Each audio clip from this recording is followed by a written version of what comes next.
Following the return of the core flames of reason and death, Aquila is the only titan that we still need to campaign against. Finan asks us to recreate the past, and he repeatedly challenges the Flame Reaver to hone his abilities. The Flame Chase journey's triumphant conclusion draws nigh, yet a sudden disturbance occurs in the Holy City. Using the Council of Elders and the Cleaners, Aglaia made sure that her fall paved the road forward for the Flame Chase. Amidst his grief, Finan takes up the mantle of leadership, giving a speech to unite the people. Cypher also returns on a mission, promising to protect Kefali's core flame while the Flame Chase party is away from the city. With the help of the Twilight Courtyard's last descendant of the sky, Hyacinth, the party ascends to Aquila's flying fortress.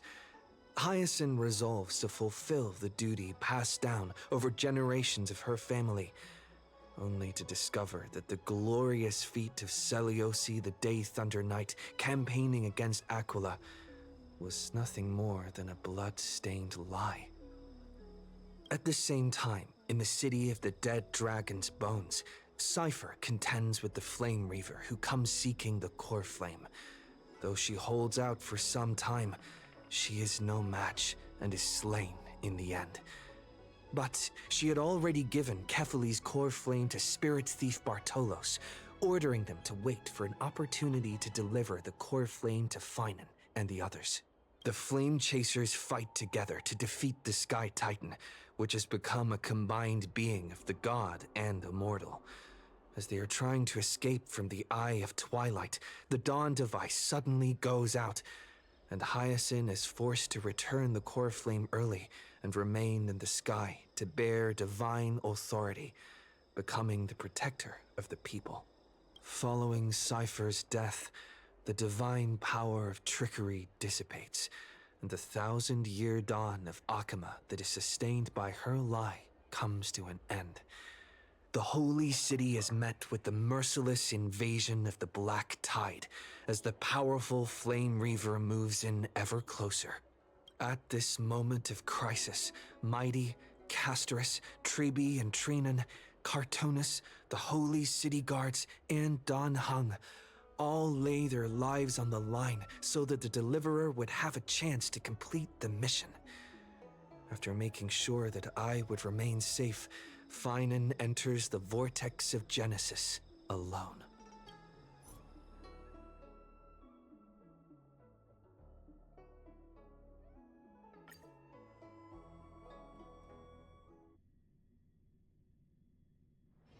Peaceful days are like breezes carrying the scent of wheat fields.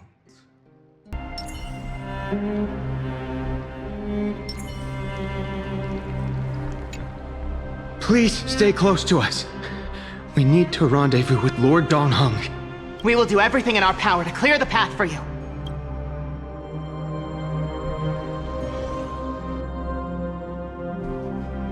There he is! Lord Don Hung! Quick, we must assist him!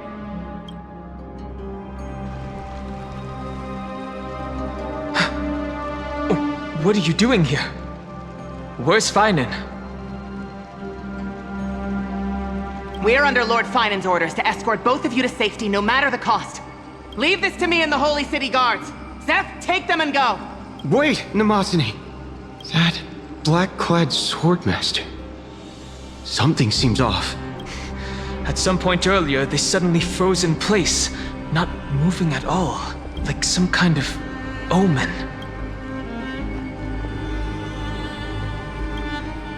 No! Don't get too close. That thing's black flames are burning hot. I don't know what's happening, but leaving is the best option. I don't know which demigod graced us with this miracle. Please, come with us. Finan, is he going to be all right? Believe in his resolve to save Akama. Don't get too close. That thing's black flames are extremely dangerous. Light up the dawn. Light up the dawn. Don't get too close. That thing's black flame.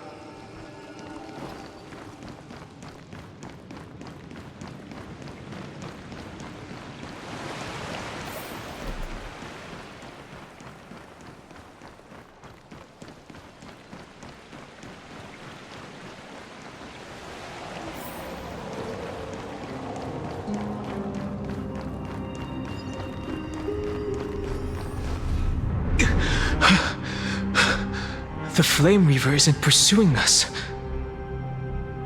Could this really be some kind of divine intervention? We can't stay here for long. Lady Trinan's sentry gate is just outside the city. Let's keep moving.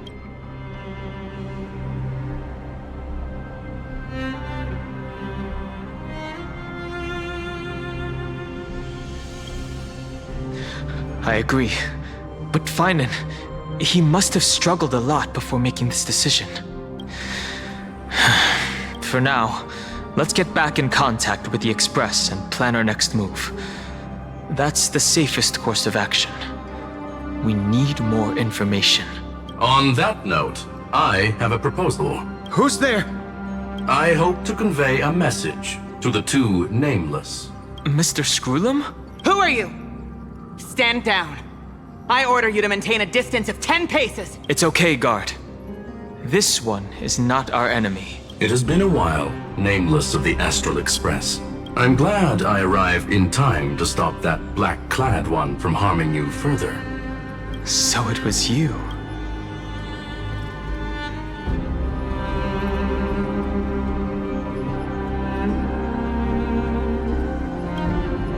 Indeed. Madame Herta invited me to meet with you, nameless. Rest assured. You two know this Anti-Catheran? Does he come from the same people as Counselor Lygus? Don't worry, guard. This gentleman is an ally of the Trailblaze. Would you mind giving us a moment to speak in private? Of course. We'll wait nearby. Please, stay safe. I fully understand your situation. For now, the only thing I can do is temporarily freeze that black-clad one in place. Time is limited, so I'll keep this brief. The place where you stand, Amphorius, is a world constructed from data and memoria, an experimental field of a certain eon. And now, this isolated sandbox world is rapidly falling into a third path. Destruction. Destruction. Conclusion. If Amphorius continues unchecked on this course, a Lord Ravager will complete its evolution and metamorphosis, and emerge from the surging tides. The cosmos as we know it will suffer irreversible consequences. Affirmative. If everything unfolds toward the worst possible outcome as predicted, the consequences will be unimaginable. Because the Lord Ravager's goal is the Eon of Erudition. Putting aside the complex details of the inferences involved, I have a request to make. For one of you nameless to stay behind on Amphorius, acting as an informant, in order to prevent the wrath of destruction from ravaging the cosmos. This world is enveloped in a firewall that defies explanation, and the flow of time here is also different from reality. Madame Herta and I can only tear open a gap and project images inside. However, the accidental crash landing of the express car notwithstanding, both of you were able to successfully land here. There must be some principle behind this we have yet to fully grasp. It will take time to uncover the reason. Before then, if one of the nameless is willing to stay and witness the fate of this world, or to push it along when necessary, it would be of great assistance.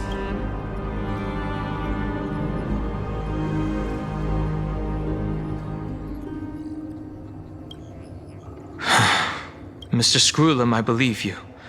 So I only have one thing I'd like to confirm with you. As Amphorius is already facing its end, how can we guarantee the safety of the person who stays behind? Look at this, if you would. This curio is called a chronocognitive anchor. The two of you may view it as a kind of space anchor in the world of erudition. As long as you carry it with you, your individual data structure will be protected and will remain unaffected by the influence of digital tsunamis. When required, it can also serve as a bridge for communications between the internal and external world. Of course, it is not curio with unlimited uses. May only be held by one person. The connection being interfered with. Decide quickly as possible. 2 final messages. 1, the Intellatron, named Ligus, possibly the primary culprit behind everything. 2, Bertha, discovered a clue. Miss March has already been drawn into Amphorius.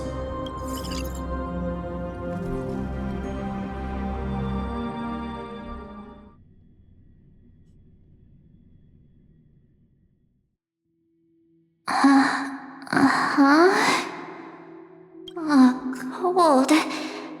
It's freezing. Hold on. Am I dreaming? This is way too strange. Everything's spinning. And I can see webbaboos flying around. But I was literally just talking to Himeko. How did I... When did I... That's it! He warned me about this place right before Klepoth glimpsed him. Oh no. Have I accidentally walked onto some weird path? Have I done something crazy without remembering? Unless forcing Pom-Pom into new outfits and borrowing Mr. Yang's shoulder massager counts. Hold up. No way! Stepping onto the path of elation can't be this simple. Right? Child of remembrance. Step forth into the depths of the path space. Hey! Cut it out! If you're there, just come out and talk, okay? You're freaking me out. I can't even think straight. Hold on. Is that a gate? Cast aside your fears. Step forward through the gate of memory. The voice. Is it showing me the way out?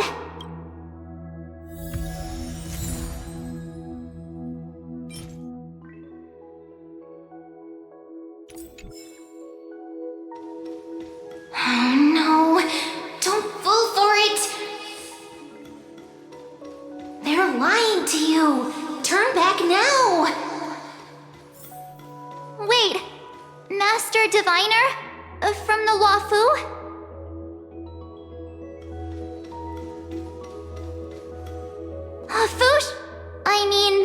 Master Diviner, what brings you here?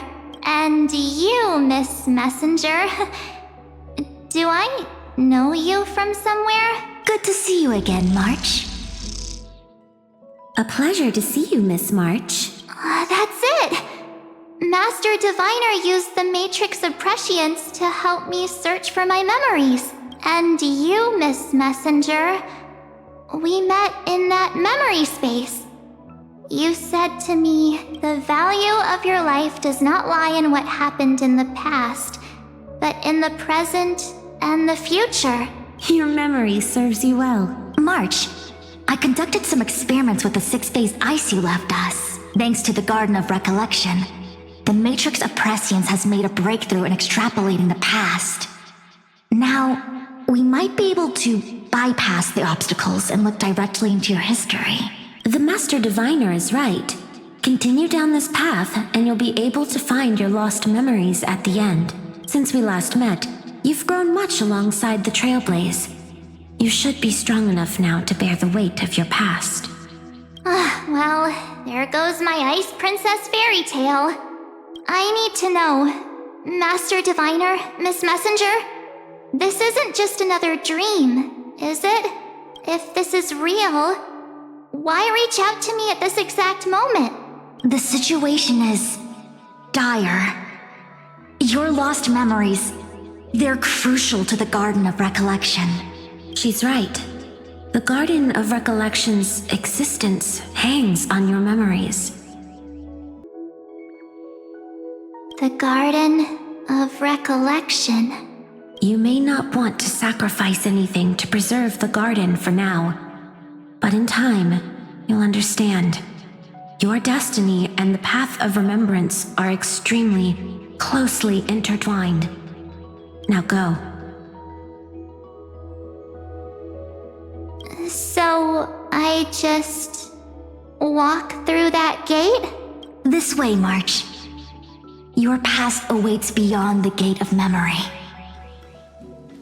Stop! They're just mimicking people from your memories! That voice again.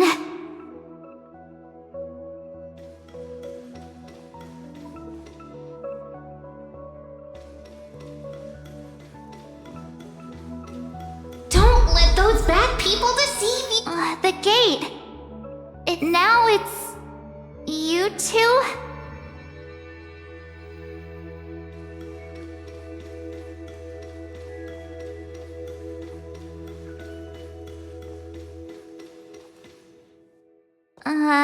Hey guys! What are you doing in a place like this? March! There you are!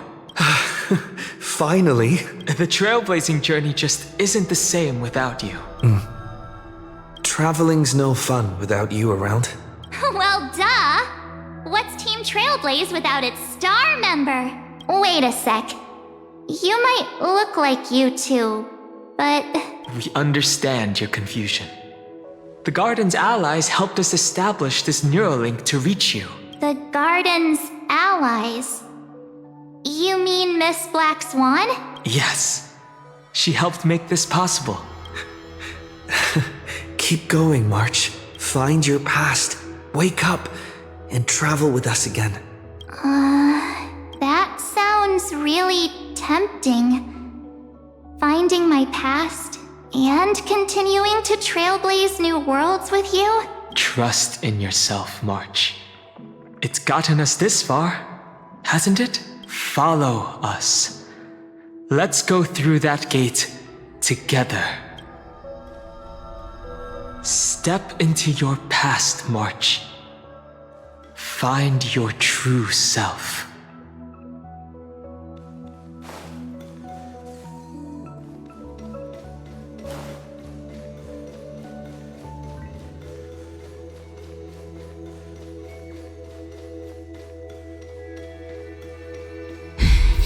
Wait up! Slow down! Those words sound so sweet. But keep your eyes open! Don't let them fool you!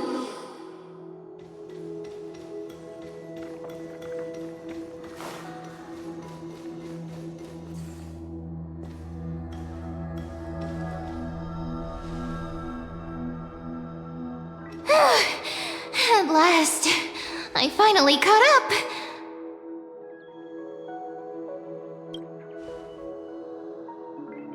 Hey, are you alright? I'll be okay. Just not used to running around. Say, March, got a moment to talk before you make your decision? Wait, that was you? Pushing the gate away? Sending those warnings? Yep, named Cyrene. It means ripples of past reverie. Easy to remember, right? Wait a minute. We actually look quite alike, don't we? Yeah. Your pink hair is just as eye-catching as mine. And we're both bright, pretty, and positive girls. Talk about coincidence. Wow, you're quite the smooth talker. But I can't disagree. Wait, you know my name is March? Have we met? No, but I've witnessed your story through those memories just now. It's incredible, really. We might have more in common than you think. I know exactly what you're going through, which is why I don't want to see you exploited or hurt. You know what I'm going through? I know, because I've been exactly where you are. This empty space has been my home for ages. I barely remember what time feels like anymore. But there's something I'll never forget. Trust me, that gate won't give you what you want. You mean those people? They're lying? Luring me into a trap? Yes, convincing, weren't they? They've studied your memories, using your deepest wishes against you. How dare they manipulate a young girl's feelings like that?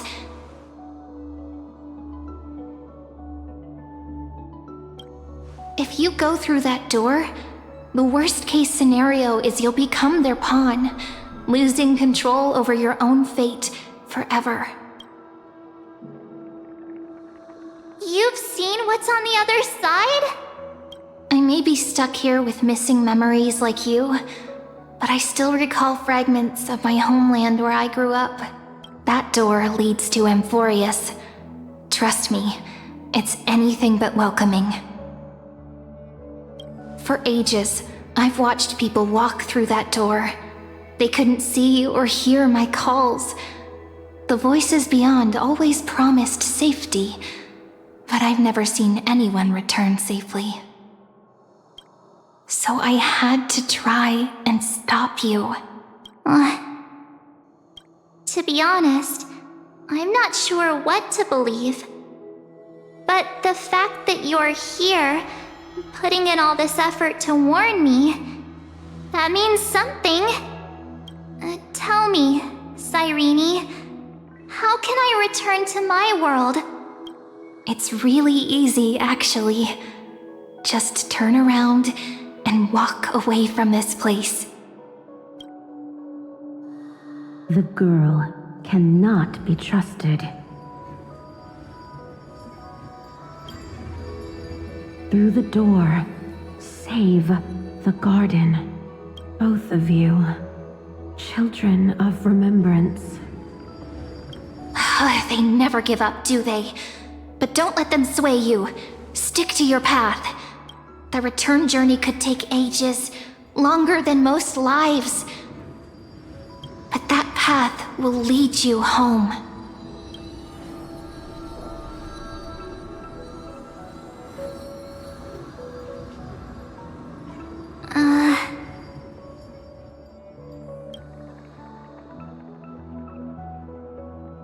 Thank you, Cyrene.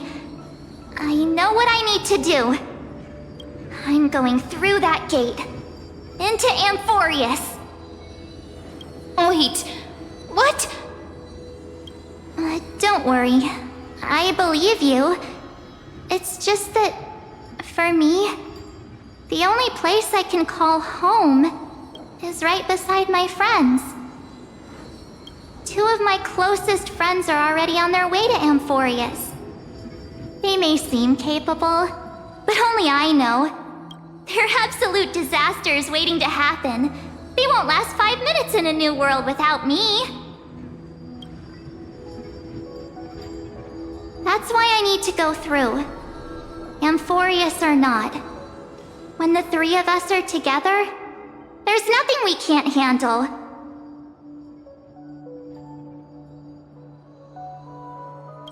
We'll explore, understand, establish, and connect.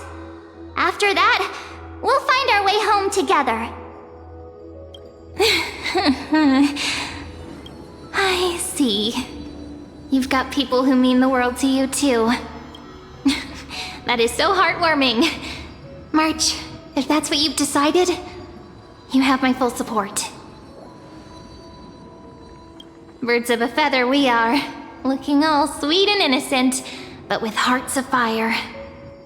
Oh, stop. You're making me blush.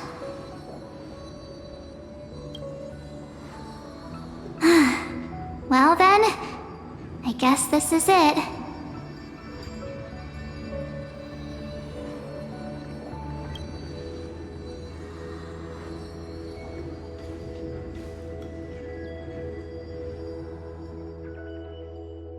Do you think we'll see each other again? Who knows? But don't worry about me. After all this time here, I've grown quite used to chatting with my imaginary friends. Since Amphorius is your homeland, if there's a way to help you, my companions and I will do everything we can. Then I'll look forward to that day.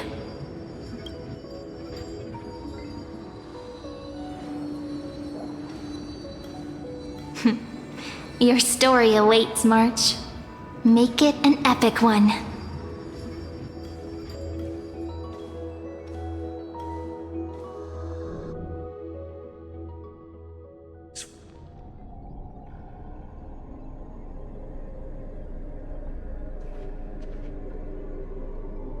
You okay there, friend?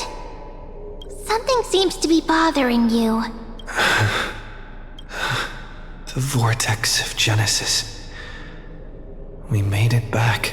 Even this place has changed. Finan. Is he ready for Era Nova?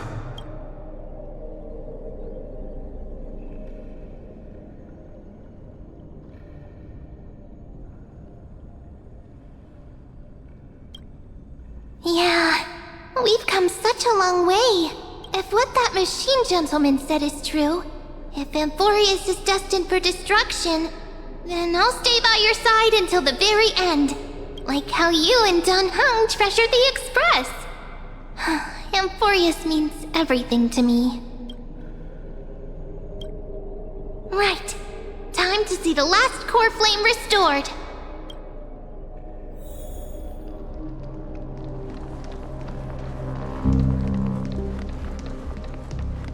Look, there's Finan! And wait. Lycus? Remember Screwlam's warning.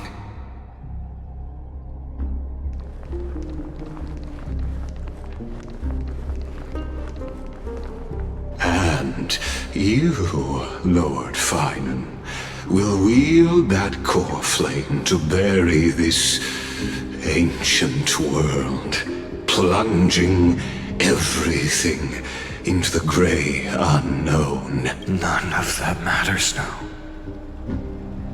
This brutal, flame-chased journey has stripped away my delusions. I know the future is in some peaceful paradise with gentle west winds, just waiting to welcome us to step in. If what lies ahead is a mass of chaos, I shall cut through it myself and usher in the first ray of blazing sunlight. Is it truly you? With one last chance to turn back, you still step forward. How befitting of a trailblazer.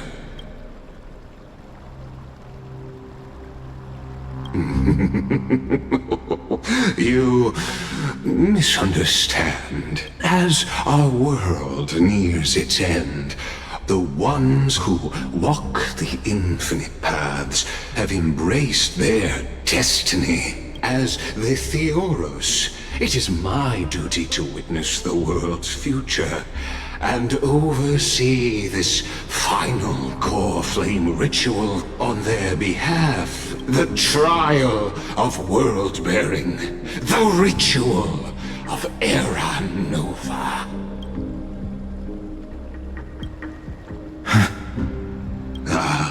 I see. So you met my kindred spirit before I could erase his traces. Partner, what are you saying?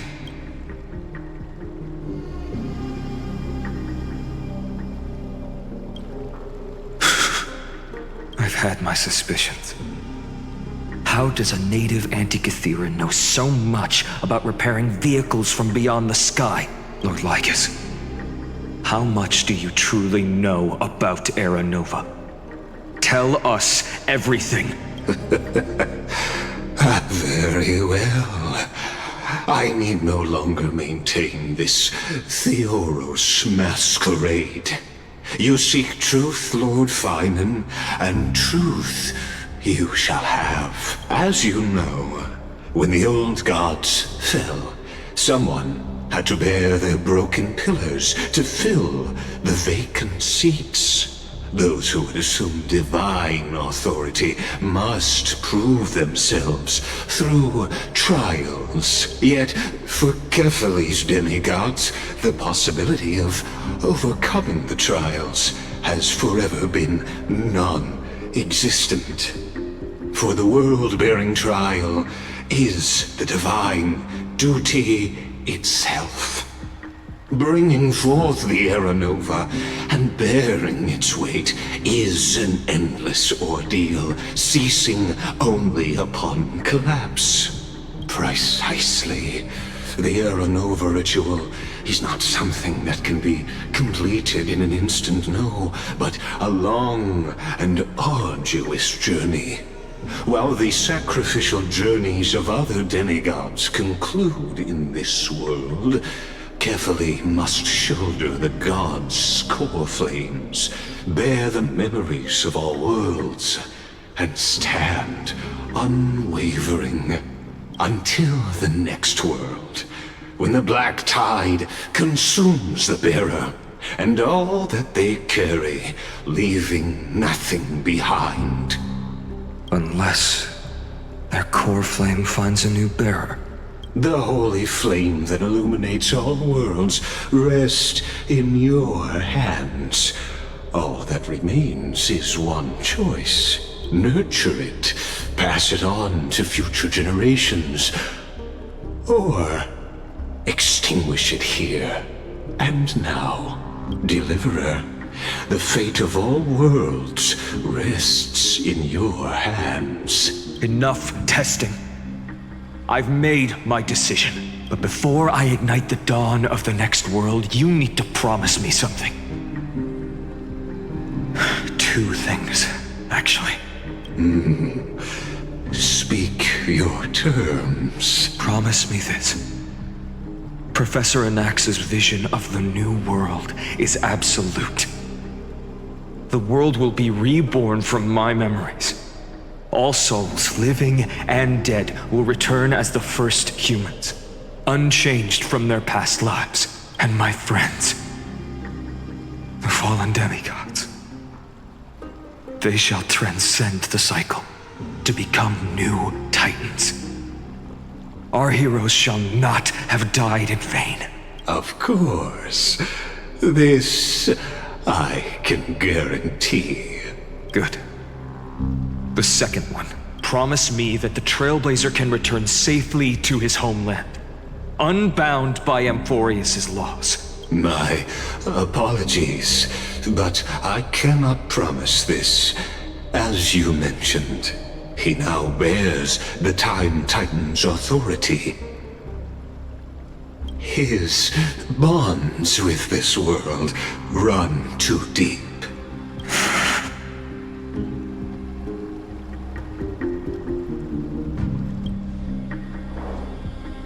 Well, I stand corrected. An outsider like him does have ways to defy destiny. Thank you, my friend, for everything you've done for this world. Though the next world may not remember, I shall never forget. As the Theoros, I declare, Amphorius has determined her path. Step forward, heroes. Follow her path and see it through.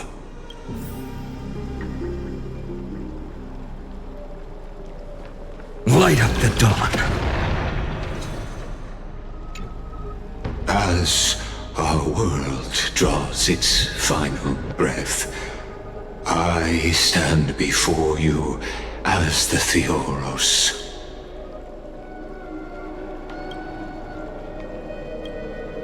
Allow me to reintroduce myself. I am Lycurgus, once an honored elder of the Akama Council. As the Theoros, I have sworn to watch over and protect every citizen of Akama until the very end. Of course, that alone won't satisfy your curiosity. So let me share something more. Something that means little to Amphorius, but everything to a traveler like yourself. I, Lycurgus, am one of the Erudition's many Pathstriders. Through me, Nous keeps watch over this realm, working to save Amphorius from decay. I don't expect you to trust me based on words alone, but believe this much. When you look at the bigger picture, we're walking the same path, you and I.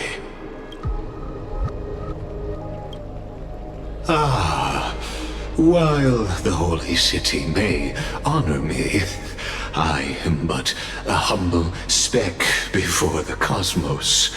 My reach is limited. Your doubts are natural. Let me assure you of this. What's done, I've told truthfully. What's to come, I'll witness fairly. My conscience is clear. To my role as the Theoros, to Amphorius and her destiny. I believe all synthetic life shares a common source. We're all children of the universe's eternal mathematical law. So, you see, the answer is simple.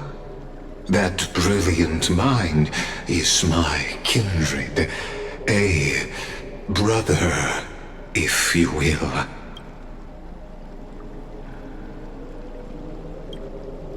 The world will be moved by your sacrifice, Trailblazer.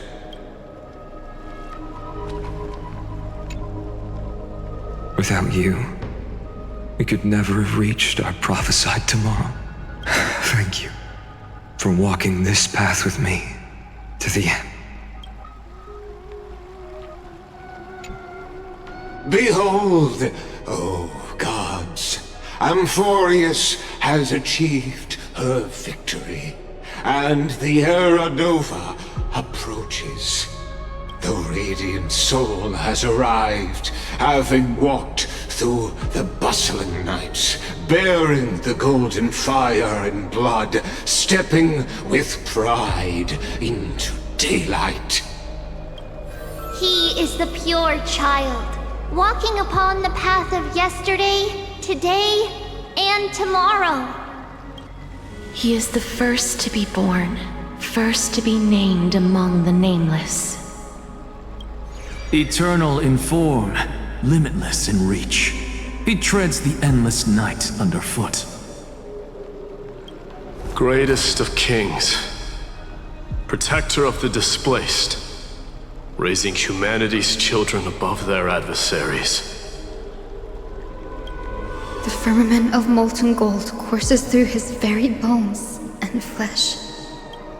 The greatest of schemes reveal against his breath and words.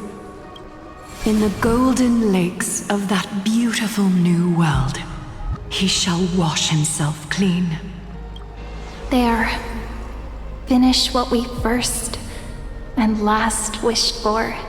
To write an ending unlike any before. For this world we so deeply love. Come, partner. Join me. The time has come for us all to face oblivion, or embark on one final grand journey.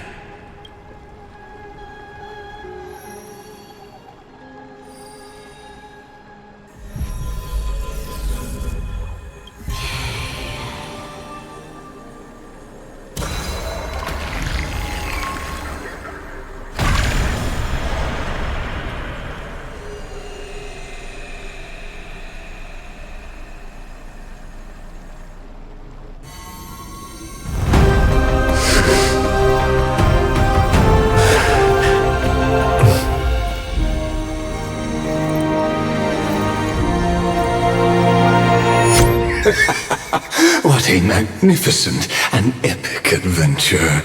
The hero's journey reaches its end, and the truth behind the Aeronova is about to be revealed. Is that truly the case?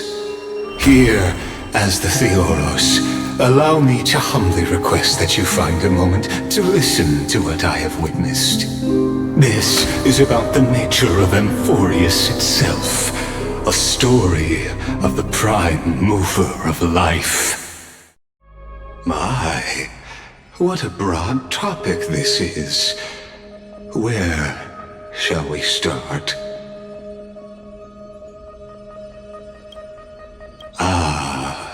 Got it. Let's start at the very beginning. The Big Bang, the birth of particles, the emergence of all things. Just kidding. What I mean to say is that time, space, matter, all concepts exist solely because we perceive them. This is called the erudition. Without it, the universe would merely be a chaotic book written by chance, yet unread by anyone. As your acquaintance, Lord Anaxagoras, suggested, everything in Amphorius exists through new spores, living in the memories of those yet to come.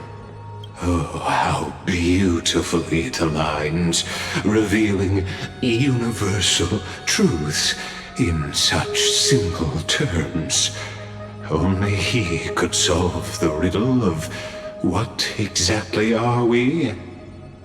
Oh, but you'll remember, even as the embodiment of reason, one mystery remained beyond his grasp. If that is the case, whose memories did the very first new spore sprout from? As sages across ages have asked the gods, what is the prime mover of life? But let's set aside the grove's teachings for now. Look further, past Amphorius, to what they call the Forbidden Realms beyond the sky. Do you know of the Scholar's strife? During that grand yet brutal war, waged in the name of erudition, a genius's legacy was abandoned, strewn across the cosmos. The scepters, a macrocosmic computational array beyond mortal comprehension. Made to emulate the Eon's thoughts, it became part of the Eon's cognition at birth. Scattered throughout the cosmos, these arrays act as celestial body neurons for Nous.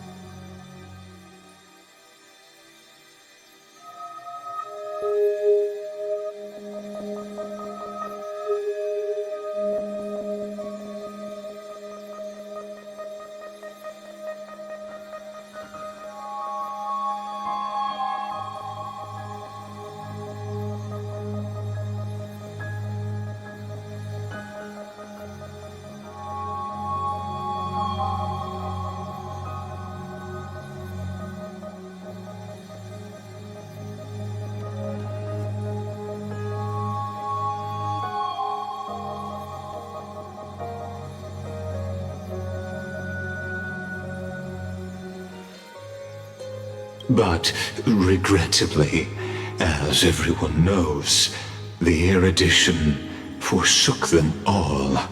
But what nobody knows is that, though forgotten, they never stopped seeking the divine answer. A question that survived war and disaster, stumping even the greatest minds, including both mechanical emperors. Now, we come to the real truth of Amphorius. What if, hypothetically, a scepter found the answer to the prime mover of life? If through endless solitary extrapolations in the cosmic cold, the one deemed as a failure by the eon of erudition found proof through the ages, what would happen? Perhaps the answer is simpler than you'd think. From perishing neuron devolved into true life, reborn through the gaze of another eon.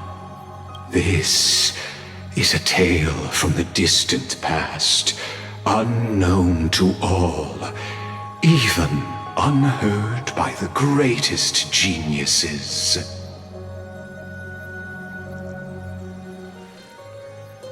Now, let's leave the Scepter's story here, returning to where we began. What is the prime mover of life?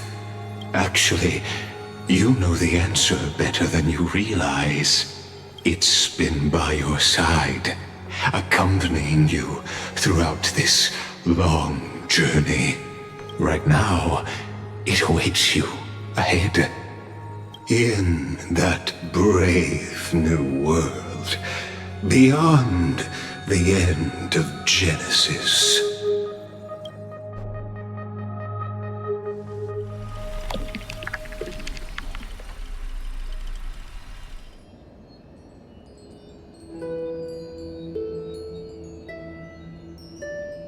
Take this wish with you. Be the one who begins it all. As the prophecy foretold, you will bear the blazing sun until the pale dawn breaks. Continue onward, bearing this world upon your shoulders until the ashen hero, the nameless deliverer, ushers in the dawn.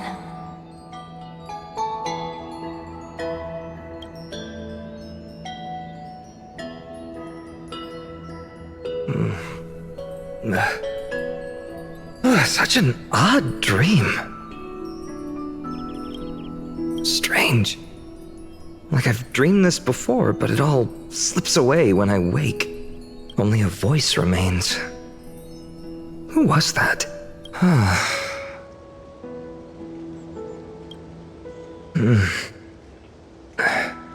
What? Ah, it's you. Whoops, I fell asleep there. What a strange dream I had. It's gone now, though. But look, perfect sunshine. The day is still young. Let's go find Cyrene, partner. We promised to be there for her oracle card reading today. It's right about time. Looking at you, someone's still half asleep. Tell you what, catch some fresh air first. I'll hang around here.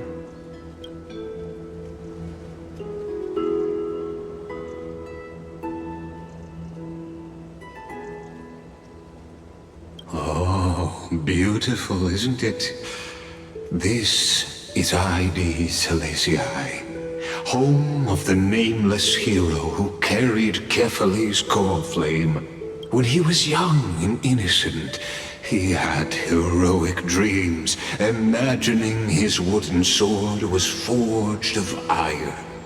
Pretending the straw dummy propped up by a wooden pole was a giant with a single blood vessel running from spine to heel. Dreaming of slaying the giant and becoming a hero to save the world, though to his young mind, the world was just this small village.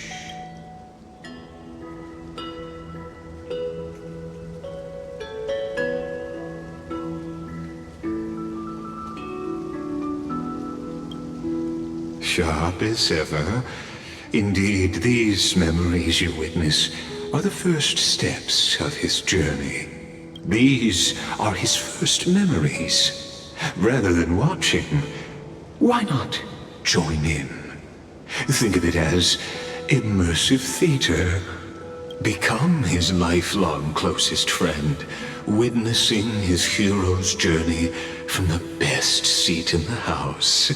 As the nameless hero whose unwavering guidance shaped Finan's destiny, yet whose name was never recorded in Amphorius's history.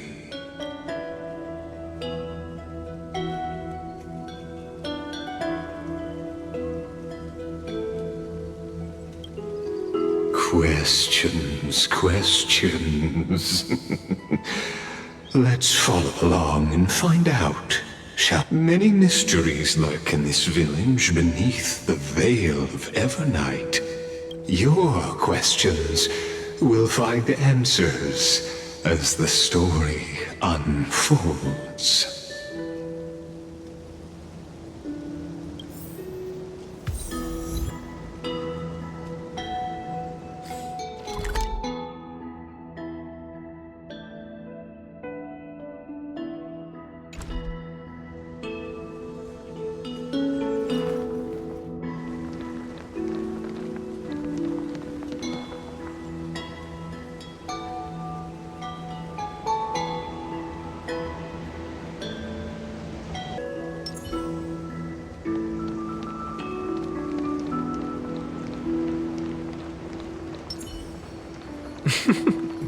All awake now? Great. Let's go see Cyrene. Finan! Show me how to use a sword like you do! Hey, Finan! Where are you headed? No Cyrene today? That's exactly where I'm going.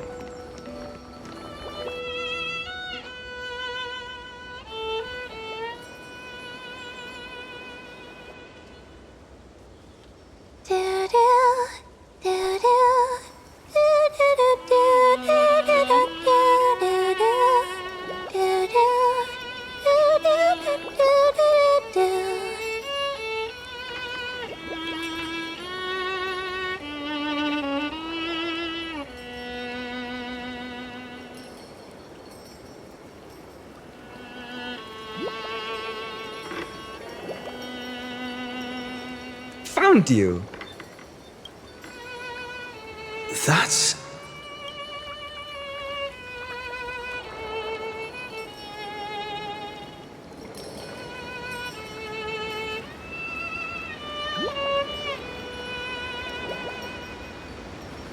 Goodness, look at you rushing about. You've got the poor swing all startled. Hmm?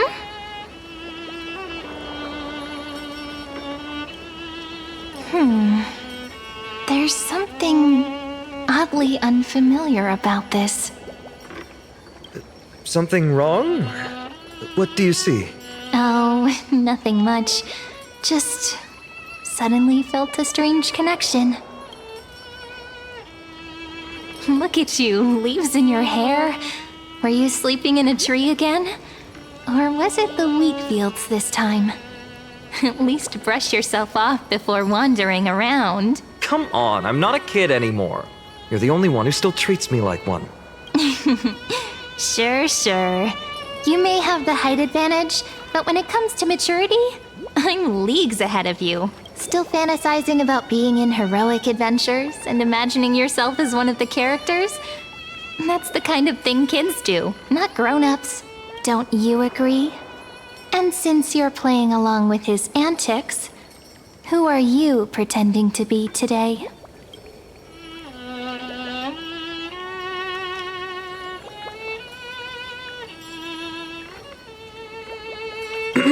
Well, he hasn't decided on a character for today yet. How about we stick with the usual? You know, the valiant hero from a distant shore who made a pact to learn the sword from you. Spare me. Can we not bring this up? Speaking of which, what about those oracle cards? We haven't done divination in forever.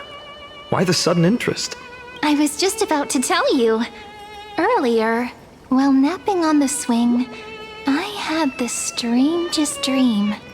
There was this mysterious voice in my dream, calling out for something. Wait, you had that dream too? Yes, you too? That would explain this lingering sense of unease, which made me think of those old oracle cards I used to play with as a kid.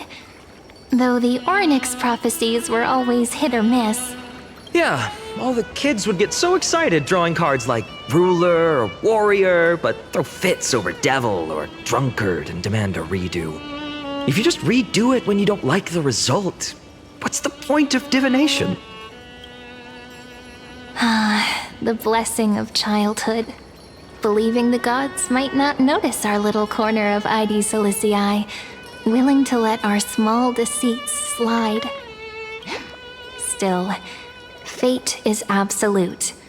After all, we never really know just how far into the future the prophecy extends. Anyway, let's go to our old secret base and look for those oracle cards.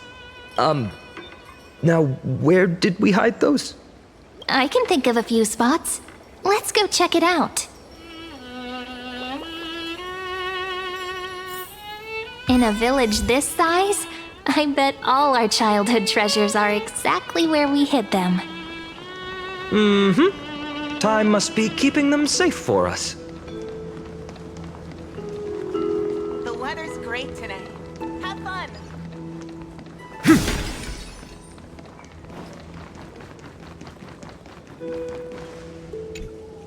In the sunlit barn, amid the scent of ripened wheat, they found various fruits hoarded by squirrels. And a wooden figurine, missing arms and legs. My unfinished little soldier? After all these years! Hey, this is the one Mrs. Pythias confiscated. Finally back in my hands. Finan, Cyrene, where are you two headed? Speak of the devil. Mrs. Pythias, is school out already? No classes today. This morning, I used fallen leaves for a reading, seeking Ornyx's wisdom. They warned of potential injuries, so I gave everyone a holiday. Besides, it's harvest season. There's plenty of other work to be done, even without classes. With you being our only teacher in ID Silicii, you must be working so hard. Anything for my students. I don't mind the work. When you travel far from here, you must visit the Grove of Epiphany for me, to see what a true haven of wisdom looks like. By the way, what are you looking for in here? You've been searching quite thoroughly.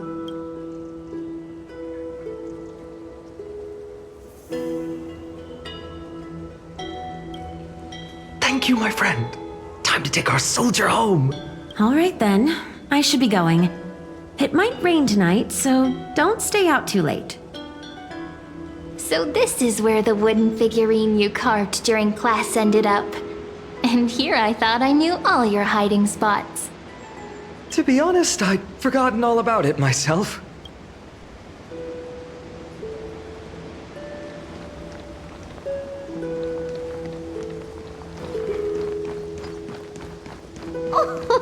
Slow down, kids. You'll trip. Thank you. We'll be careful.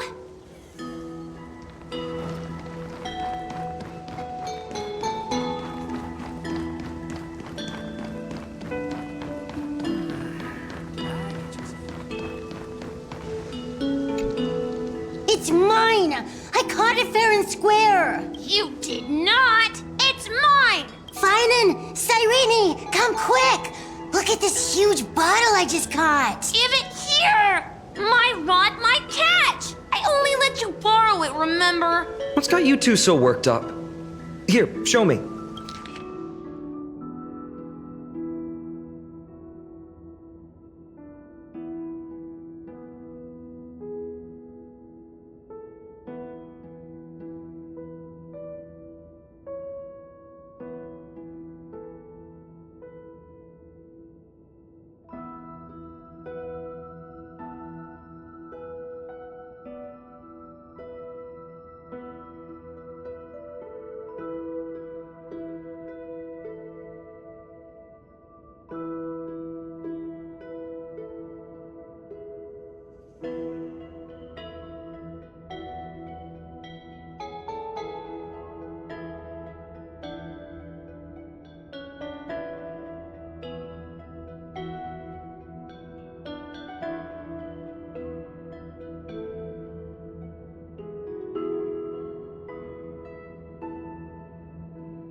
Wait a second.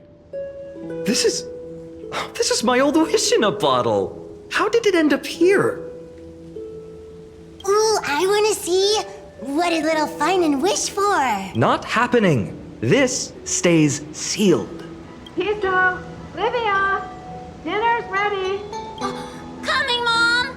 Finally, I'm starving. See you later.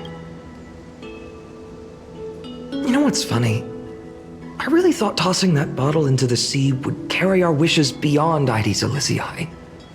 Maybe even bring something back to us. Never thought.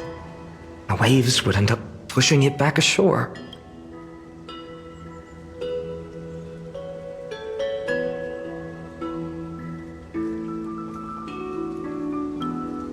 Ah, well, that would explain it.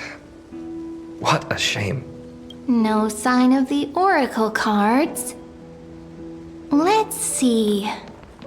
Ah, there's one place we haven't checked yet.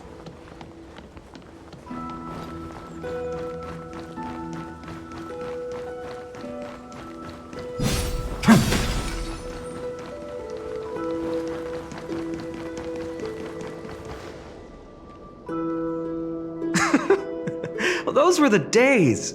We'd always meet either by that statue in the village or right here. Right? And I remember you never used the front door when you wanted me to come play. You always climbed over the wall. You were such mischief makers, just like a certain someone who has a habit of showing up unexpectedly. Right?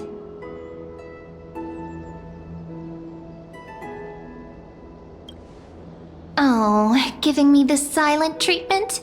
How cruel. Hey, I was just copying those storybook heroes. They never take the beaten path. Still, it's embarrassing. I've been the only one here for a while, and I haven't kept up with the cleaning. With so many spots to check, where should we even start?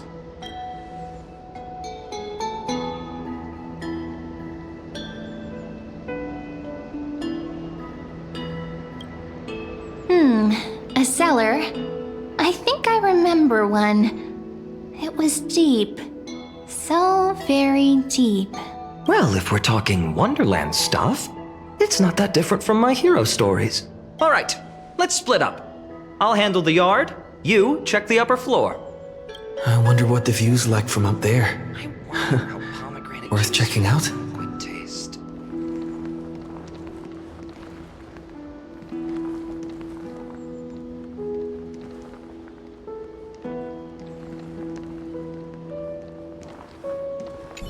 Leave this to me, partner. Want to bet who finds the oracle cards first?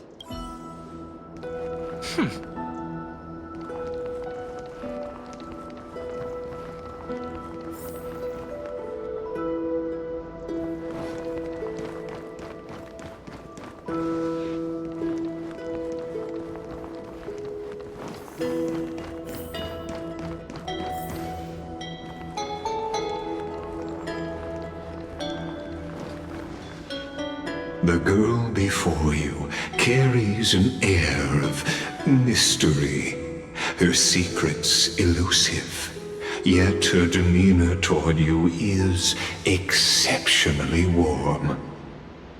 You can't help but wonder, could there really be some kind of mental connection? The view here hasn't changed a bit. You know, besides the swing under the big tree, this has to be my favorite spot in all of Ides Elysiae.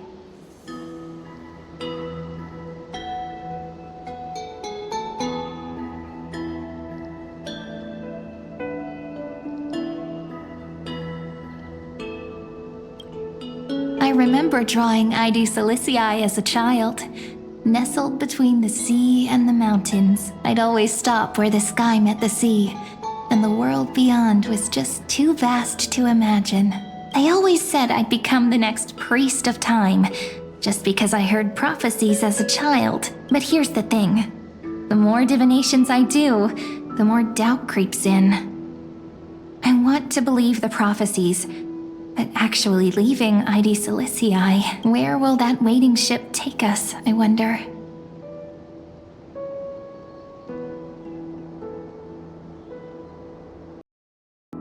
they are! The Oracle cards!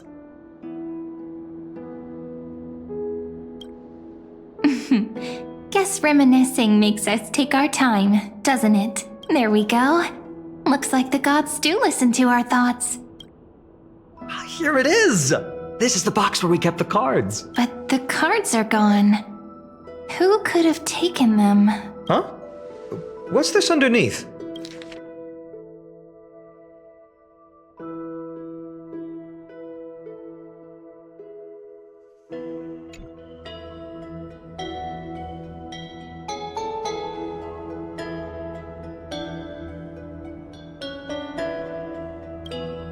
Hey, don't go changing the words. I see now. Those sneaky little ones. So that's what they've been up to. The ones from Remembrance Maze, you mean? Yep. Let's head to the back of the courtyard.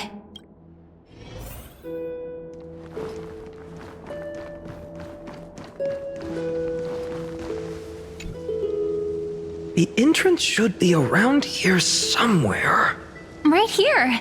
The path to the maze is hidden under all these weeds. It's been too long since we visited the fairies. Did you forget? We used to visit them all the time when we were little. All right, let's do this. These weeds need to go.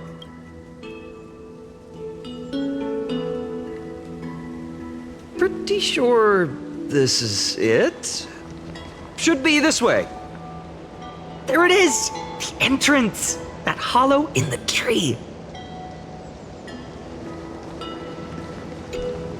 Once you get through the tight squeeze in the hollow, you'll reach their dwelling, the Remembrance Maze. I wonder if I can still squeeze through there. Maybe worry more about whether the fairies will let you in. After all, the Remembrance Maze has an invitation-only rule. Only children with pure hearts are welcomed.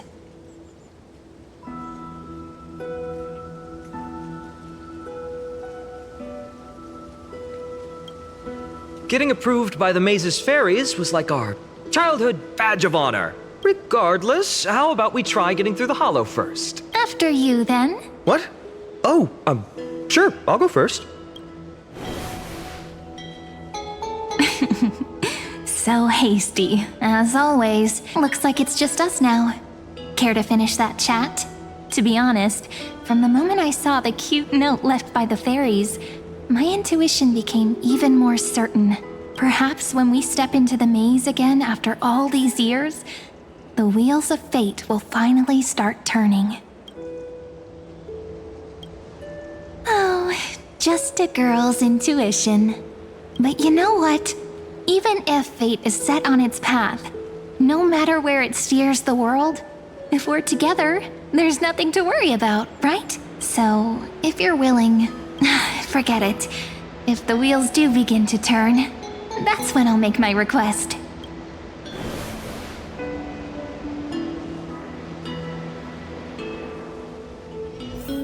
I made it! Oh, that wasn't easy. I can't remember the last time I came here. Wait a minute. Are you? Look who it is! Rini and Snowy!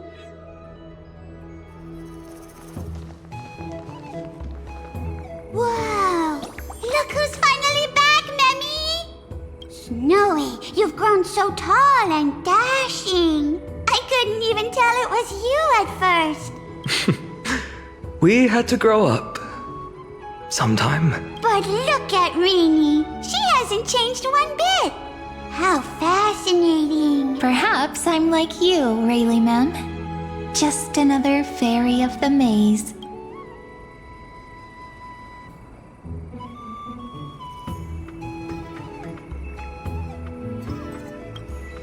An organization? Hardly. They're not that organized. They didn't even have proper names before we came along. Dolimem, Rayleigh-mem, Mealy-mem, Folly-mem. I've missed these cute little troublemakers. We used to gather around the fire, singing and dancing, imagining all our future journeys. Without coming back here, those memories might have faded away entirely. Oh, how could you, Snowy? You swore you wouldn't forget about us. But you were gone so long, you almost did! Oh, he's just copying those bards from his stories, being all melodramatic. He couldn't forget about you all even if he tried. Actually, we're here for the Oracle cards. Have you seen them? Oh, the Oracle cards! Right. The Chief asked us to get those. Chief? You mean Dolimem? What do they need the cards for? If they want a reading, they could just ask me. Oh, I'm not sure. But Chief specifically wanted to meet with you all. Let's see. They should be... That's it! This way, everyone! Watch your step. The trunk's slippery.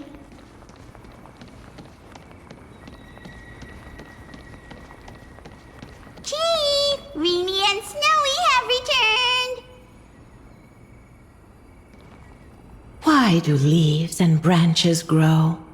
Which way does the wind blow? In Membrance Maze depths we seek to find the answers future left behind. Welcome back, my dear children.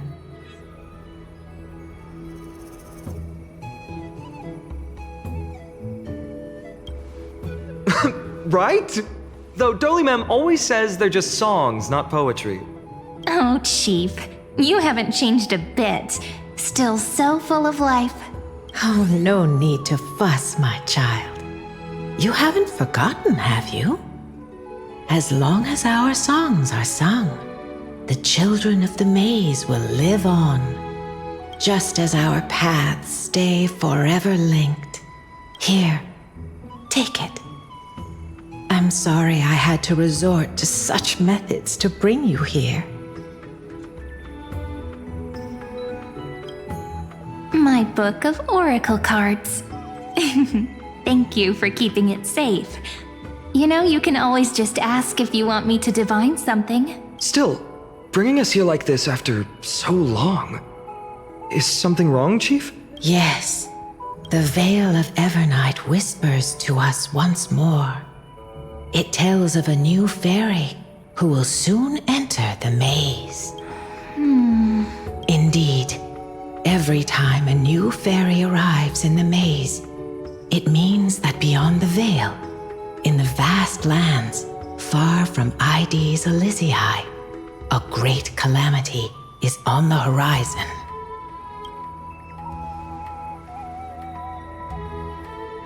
But if that's the case, our journey... will have to be cancelled. If disaster's coming, we should stay in Ides Elysiae just to be safe.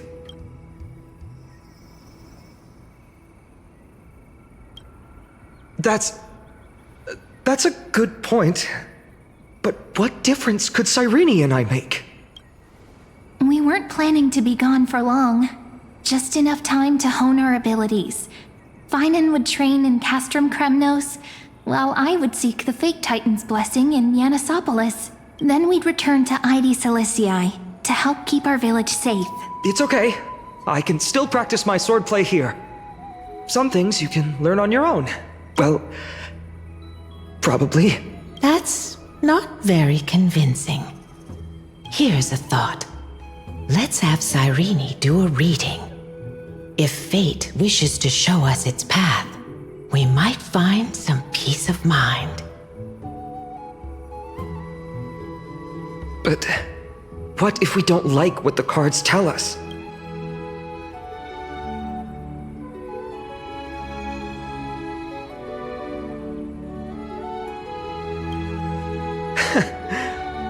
Never thought of doing it that way before. Thanks, partner.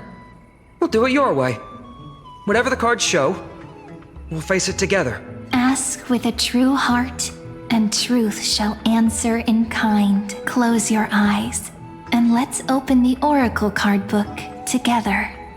Let your thoughts flow like stars drifting on the river, carried by fireflies and gentle winds. Your destinies flowing towards the same future. Now, shall we begin? Oh my! The cards are quite responsive today. Very well.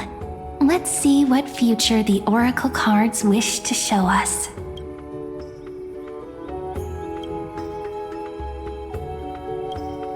Behold, the Weaver.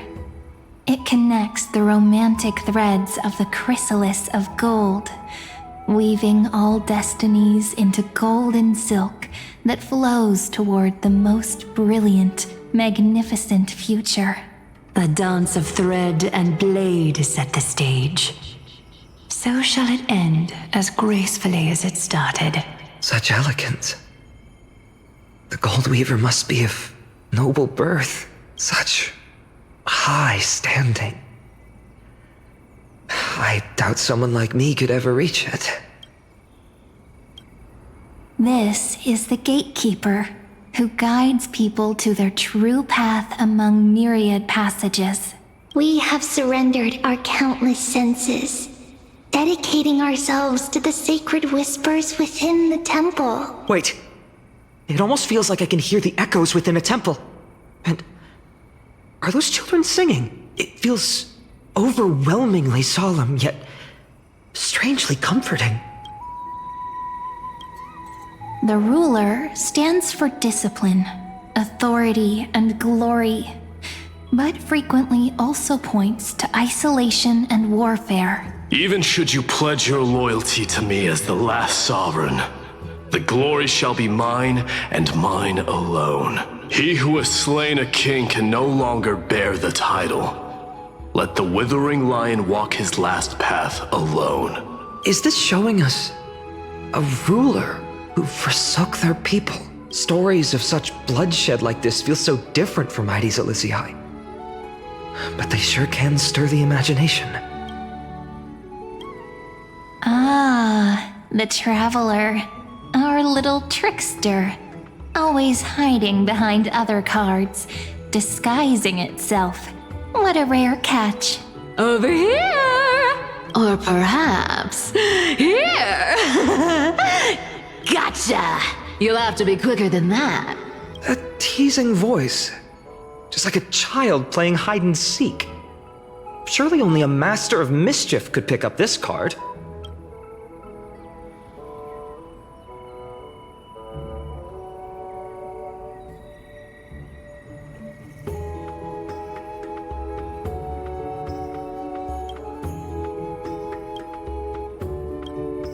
This card, the Servant, is surprisingly light, bearing the cool scent of Antilla flowers, just like starlight. It symbolizes new life and hope, yet often brings to mind struggles, sadness, and loss. These precious flowers I care for with my own hands. Are they destined to bloom only in death's embrace? It sounds so solemn, yet tinged with an inescapable sorrow. The humble healer may seem gentle in hue, but its courage matches any other, strong enough to melt even the coldest ice. I will do my best to help you mend all fractures and let sunlight shine on every corner of the world. Make a pinky promise with me. No more going back on your word. Hey, this card really speaks to me. It makes me want to protect as much as I possibly can. Still, protecting everything, everywhere, seems like a dream. What amazing power would you need for that? Behold the Scholar, bearer of many names, the Grand Magician, the Great Performer, the Eye of Wisdom, and the Defiler of Circes. Oh, there's just one card. With all those titles, I was expecting a whole deck. A Dromus draped in finery will suffice. It's succinct enough to best summarize my true nature. Wait, what's with that condescending tone? It's almost as if it knows what we're about to say.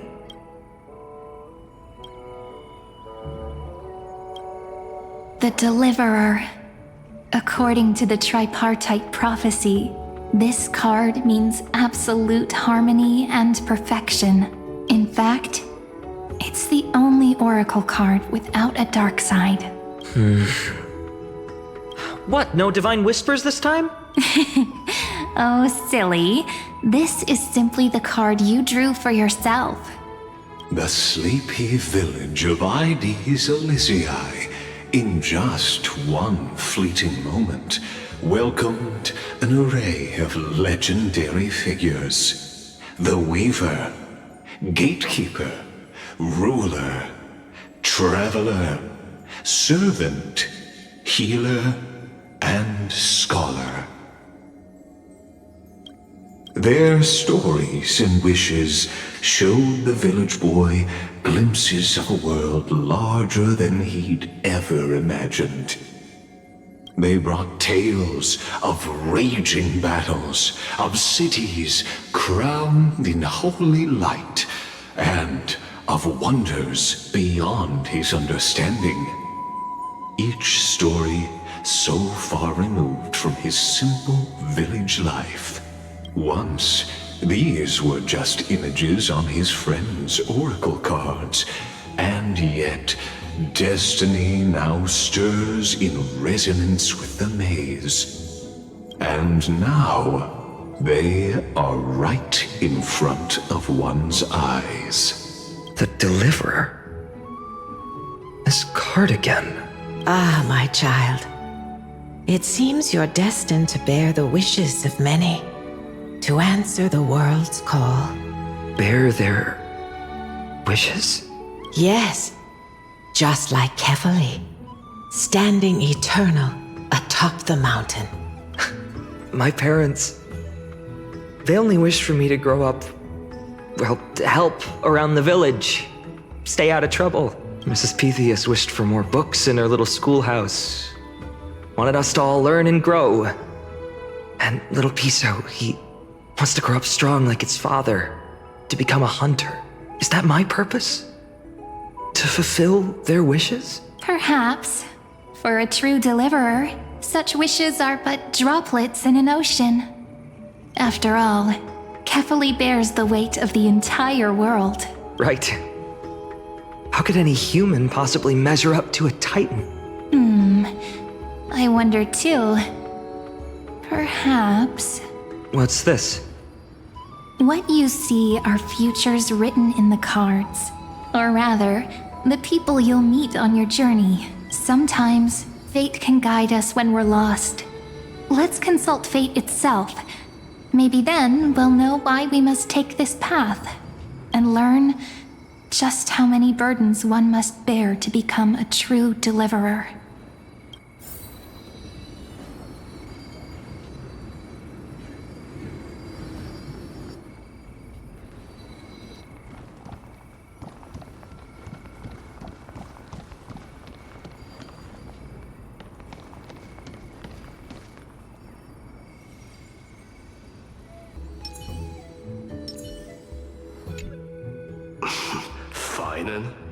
Since when did you become so timid? Asking such juvenile questions about wishes. What's that supposed to mean? What's with that condescending tone? No way I become friends with this half-naked show-off, right?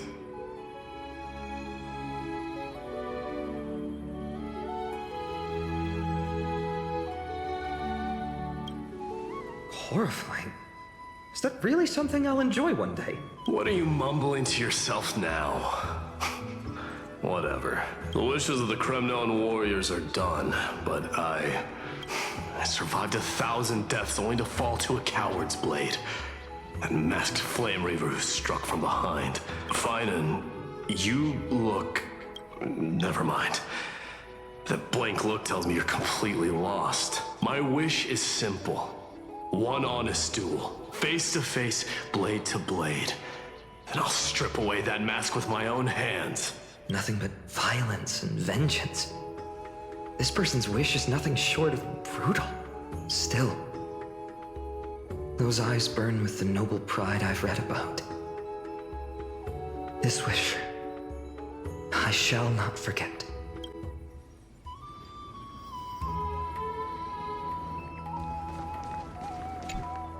Finan, my student. Must we go over this again? Listen well. I detest the word wish. It reeks of mortals crawling before their gods. My life's work is done. All that remains is for you to take the final step and prove the ultimate truth. I, Anaxagoras, shall become a god of the new world. Through irrefutable logic, I will prove that mortal wisdom can achieve divine greatness. Isn't he, you know, a little... I mean, I just daydream about hero stories, but he's fantasizing about becoming a titan?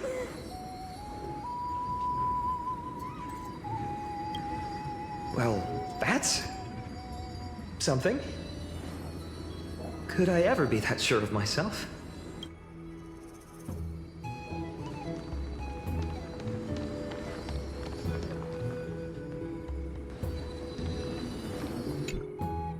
Well, if it isn't our little deliverer, my wish. Just let me wine and dine and soak up the sun for another millennium or two. I mean, what's the point of dying rich if you never lived rich, right, Princess Homebuddy? Cypher, that's not how I see it. My one wish is to find that missing piece in my life. To feel someone's embrace once more. That warmth. I've felt it before, and it's my dearest memory. And speaking of riches, for someone with all those treasures behind your divine power, you've led a pretty cheap life. Ouch! Where did that come from? Right for the jugular, huh? What about our friend from the Grove? My wish came true before I touched the sky. I transformed my healing power into gentle sunlight, distributing it equally to every life I cherished and loved. You two are so selfless, aren't you? No surprise Aglaia wanted you for the flame chase journey. You know what? I did have one wild dream.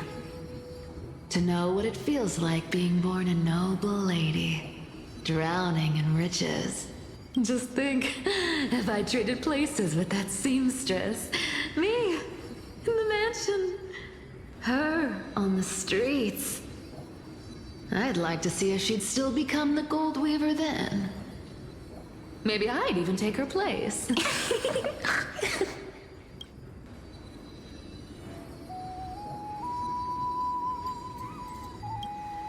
I can't disagree with you.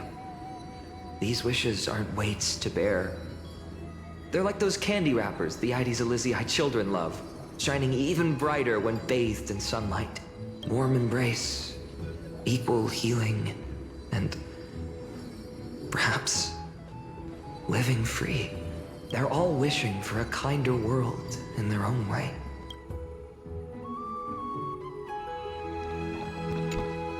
Personal wishes? I have none. Only the Aranuva matters. The world's rebirth. Yet, if I am to weave a new era, then it may be one where kindness and her cleaners shall never tread.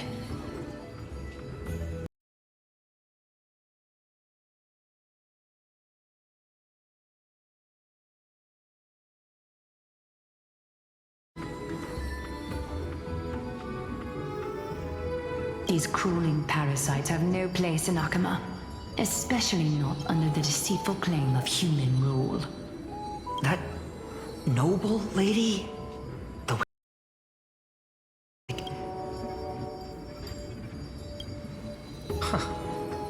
Not exactly the warmth I'd expect from someone selfless. Teacher, perhaps you could share your wishes with us? Oh, Snowy. You want to know about our wishes now? I wish to meet Trian again. In the sea of flowers where the west wind ends. And Aggie, I want to see you shed that golden thread cocoon around your heart. Just once more. Smile at us again like that bright-eyed girl in white who stood before the Yanisopolis temple. Finally, pray that the footsteps of lost souls no longer wander aimlessly. Instead, replaced by the bright songs of prayer. Are we wishing for too much? Well, let's say these 3 wishes represent Trian and Trinan too. Those wishes are truly wonderful. They even stir something deep inside me. Then we can rest easy, because only you can make these wishes come true. Only me? Mark these words, Snowy. See you tomorrow.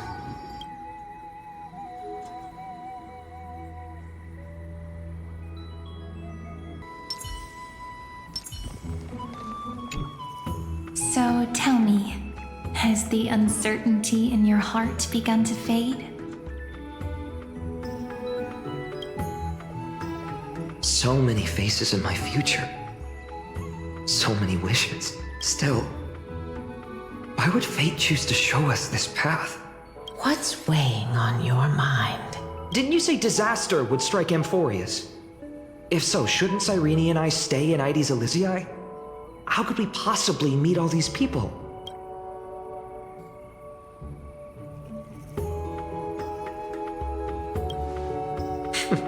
That's wonderfully optimistic. I like it. Cyrene, may I have that deliverer card? Of course. But why? Although those voices, visages, and wishes may seem far away now, I can't ignore the sense that something is calling me, bidding me to take a hold of it. Maybe its true weight can only be known once it's in my grasp. In that case, accept this gift. Oracle cards carrying time's wisdom, blessed by Orynyx. May they journey with you, become your memories, and spark rippling waves of change in times to come. I'll hold these words close to my heart, but now that I'm holding them, they don't seem all that different from ordinary playing cards. What? What's happening? Everyone, we've got big trouble, Mimi! Burning, smoke everywhere. It's all coming from beyond the maze. What's going on? It's here. The seeds of disaster have already taken hold, sooner than we had foreseen. This time, not even the Veil of Evernight can shield us. You mean Ides Elysiae will be swept up in the prophesized catastrophe? I'm afraid so. My children, take shelter in the Membrance Maze. One step outside, and this horror will consume you both. But my parents, the whole village. You're right. Chief, what are we truly facing? Is this the power of a Titan? This is beyond any Titan. Beyond any danger you could overcome with strategy alone. It's an unspeakable horror that twists all life into abominations that never bleed nor cry. Even Titans fall to its corruption, burning from within until only empty shells remain, knowing only death and destruction, the Black Tide. That's what this calamity truly is. It consumes all in its path, sparing none but the Membrance Maze. Not even Titans can... Yes. So please, don't leave this forgotten realm the gods abandoned. You are the first to uncover our presence, and the only two who can enter the maze. We don't wish for you to throw your lives away. Finan, what path do we take?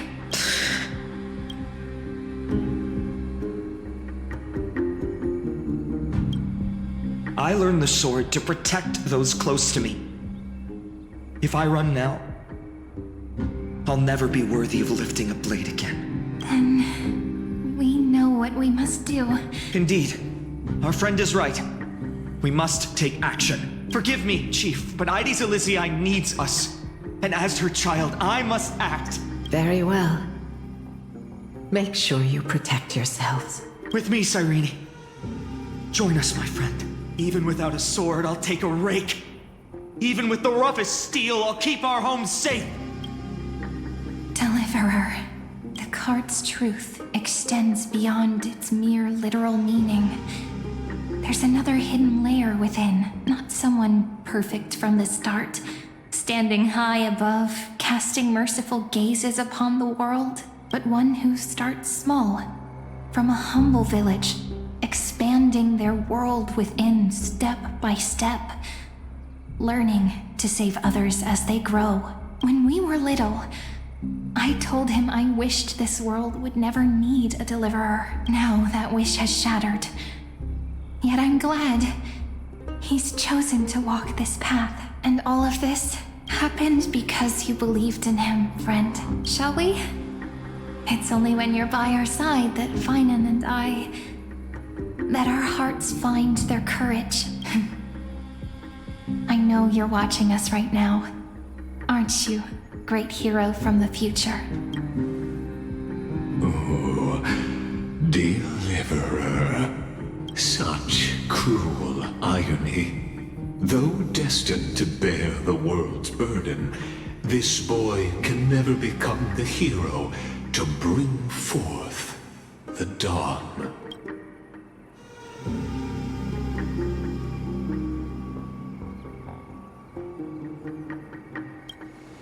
Follow their path. Bear witness as this man, forever denied the mantle of hero, takes his first step on the path to deliverance. Watch this memory play out its final act. See with your own eyes how everything began. Then you'll see why his dream of deliverance was always destined to become this world's requiem. A sun red as blood, wheat fields turning to dust, and in the heart of it all, a village aflame. In that moment, the boy stood in what felt like the end of existence itself.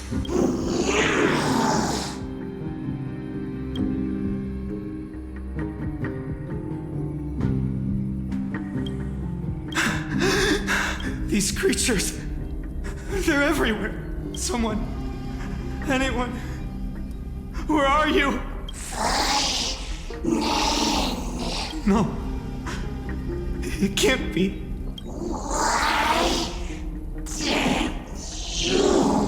You, are you talking to me?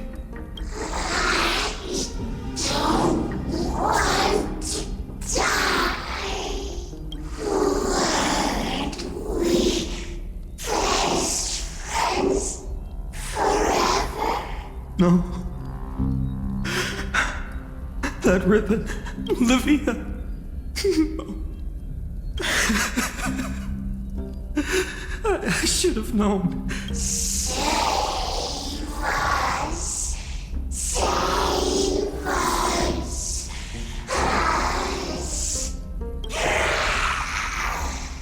Please. No. Stop. Please stop. Olivia, I'm so sorry. And these monsters, they're all... Why? Why is this happening? When the black tide arrived, the wavering boy found resolve in his companions, and together they ran toward their first battlefield in the far-off future. The land of Amphorius would bear the marks of the hero's footsteps. With sword in hand, he would inscribe an eternal mark in the golden epic. And when dawn broke over scorched earth, a boy, covered in wounds, buried the dead one by one. His silence heavier than the earth he moved. His home, his past, his name, all buried beneath the soil. His feet carried him forward, over the pillar of stone, beyond the chalice of plenty, through the deadly fogs of the hand of shadow. He wandered without direction, like a withered leaf drifting in the wind. Through countless city-states, the smiling visage of the white-haired swordsman was etched into memories. Yet he did not walk without purpose. Deep in his heart, a voice always guided him forward to fulfill the wishes he had inherited, to brave peril, and to do all that was within his power to save those who needed saving. Those words his friend spoke long ago, when his journey began, lingered. Protect those who must be protected.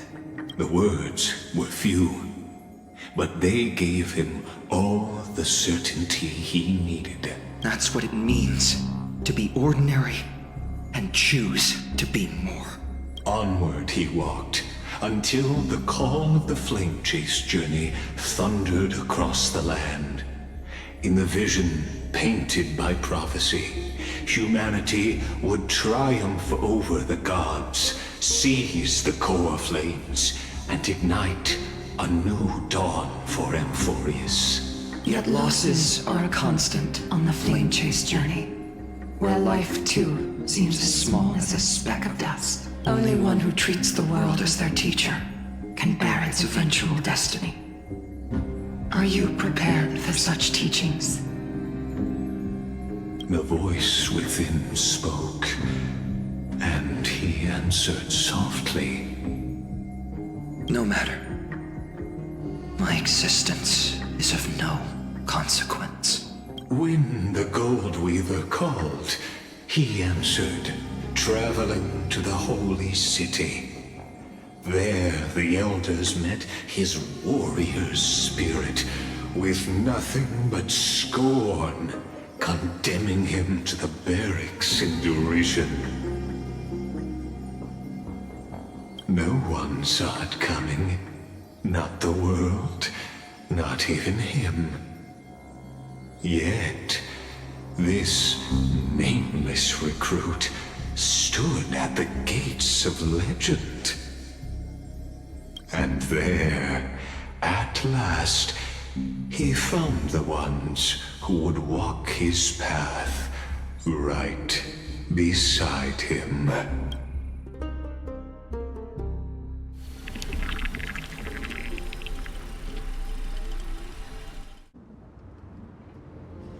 This is the Abyss of Fate. Hold on. Finance here too? And is that Mighty and Trinan? And now, Act 2 of our immersive drama unfolds. They're evacuating the temple. Why now? Are you insane? That blonde man is the Crown Prince of Krymnos. Mess with him, and every last person in this city could wind up dead. Calm yourselves. The Holy Maiden has everything under control. We need only wait patiently. Behold, it is the month of Gate, light calendar 4926. The Crown Prince of Krymnos, Midymos, has led his forces to the gates of Akima. As you know, though Midymos was proud, he did not engage in needless violence. He challenged the elders of Akima to a duel, not for glory, but for the rights and dignity of his people, to ensure they wouldn't live as second-class citizens in foreign lands. After Aglaya's mediation, Finan met Mighty Moses' challenge as the Elder's representative. This duel was to change the course of the Flame Chase journey itself. So, as Finan's most important companion, his lifelong friend, please continue to bear witness to his memories.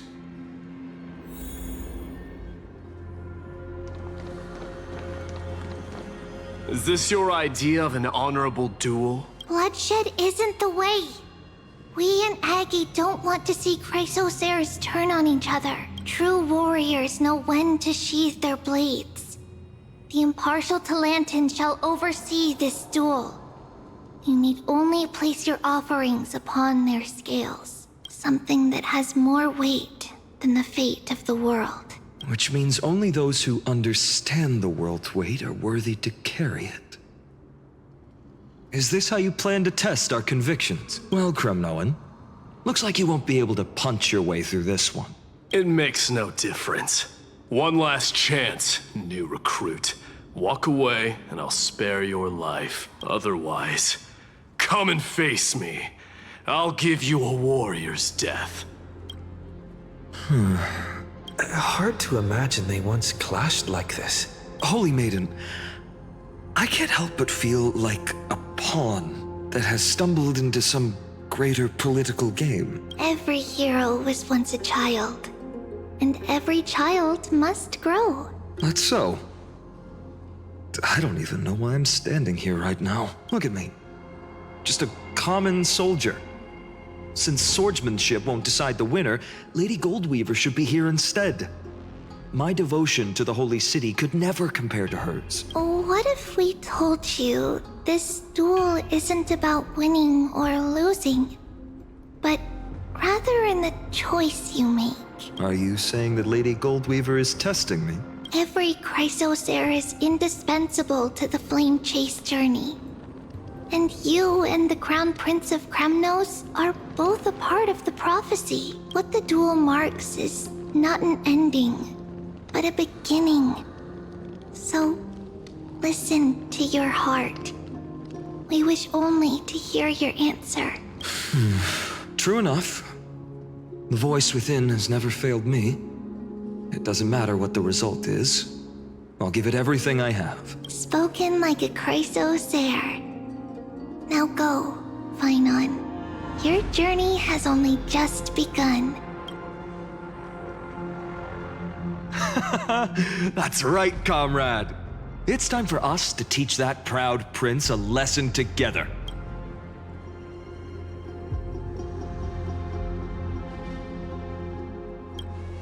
Me? With him?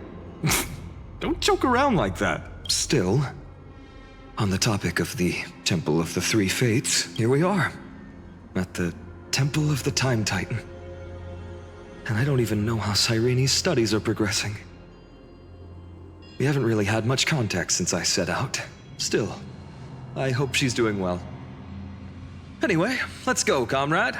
It's not every day you get a chance to see Talantan's scales of justice. What's going on? Did he just say Cyrene's studying here? But how is that possible? Wasn't she? Of course, Lycus disappears right when I need answers. Forget it. I need to catch up with Finan first. Amazing. Talantan may have fallen, but their scales remain true to their purpose. I hope you still remember your purpose, new recruit. You seem awfully confident, Kremnoan. Let's see how you define the idea of weight. For your information, in Castrum Kremnos, the punishment for profaning a duel with such crooked words is impalement. But as we're in foreign lands, I'll indulge you. The signet of Kremnos, the crown jewel of our people. That's my choice. A ring. Not just any ornament, I'd wager.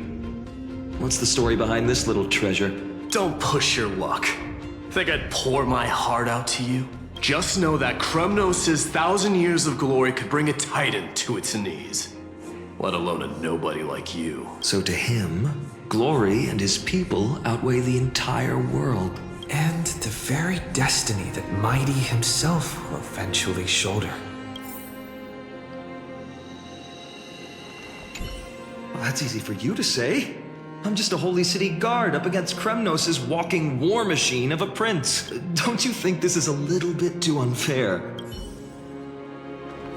Don't overthink it, Finon. Trust your heart. Where are you going, comrade? Come back.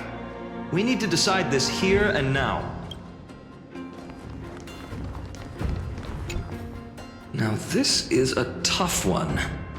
What can I possibly offer against a ring that signifies so much? Well, comrade, what does your gut tell you?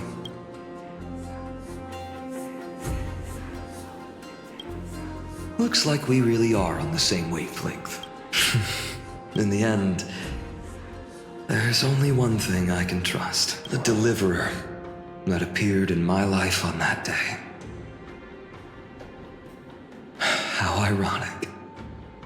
I can't even look at this card properly, much less follow where it leads. Just thinking about how my village was swallowed by the black tide makes my hands shake.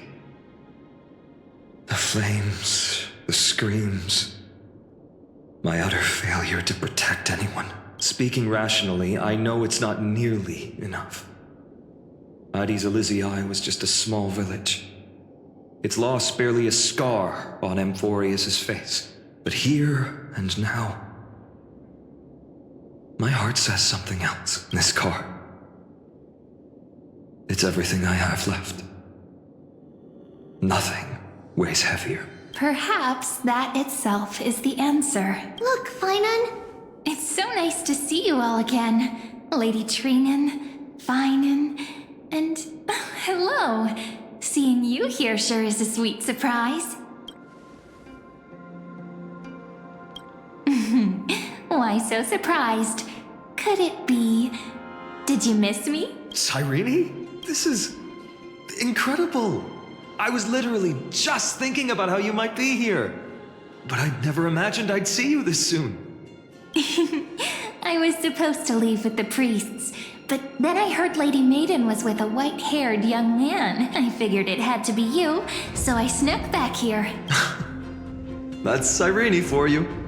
Unfortunately, this isn't a good time for reminiscing. That Kremnoan over there... Still playing house, boy? You get the idea. Quite the hothead. You know, you two just might get along. Don't worry. You already know what the answer is, don't you? If that's your choice, I am with you. I am with you because I remember it all too. The fields of Addis Elysiae, those red leaves, that little swing of mine beneath the tree where I dreamed the sweetest dreams. And those dear fairies in the Membrance Maze. It hurts so much knowing they're gone forever. The pain speaks for itself. Our hometown may have been just a tiny village, but to us, it was the whole world. But that's not enough, Finan. Not nearly enough. Even though hatred can help people grow and turn a boy into an unbreakable warrior, what you need now is victory. You can't just stack the scales with your past suffering. You have to throw the weight of your future onto them as well. The future? What do you mean? Maybe that was a bit too cryptic for you, but it's actually really simple. Why not have our mutual friend here stand on the scales with the deliverer? How about it? Can you help us? Relax. Our dear Crown Prince won't have a clue. Let's try that. The fate of Akuma hangs on this duel. I must claim victory.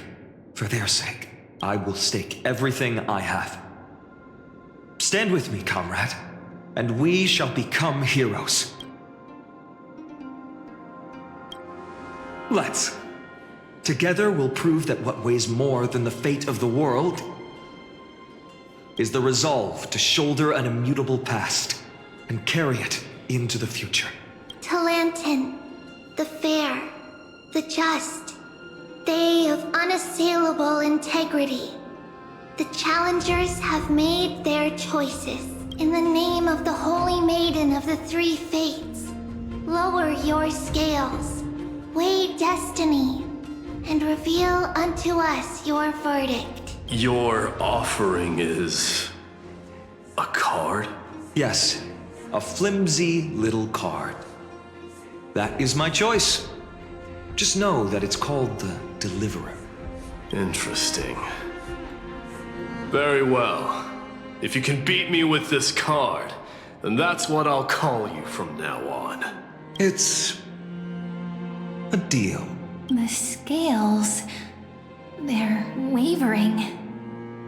Talantin is deliberating on the outcome. It appears the convictions of both sides are... equally matched. This is... suffocating. Like the whole world's weight is on my shoulders. But I believe what my heart tells me.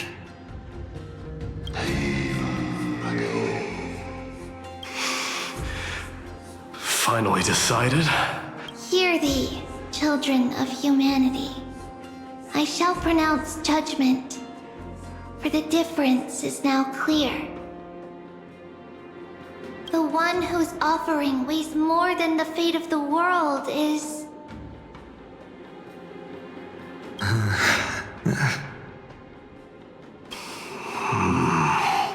one from Ides Elysiae, the nameless hero.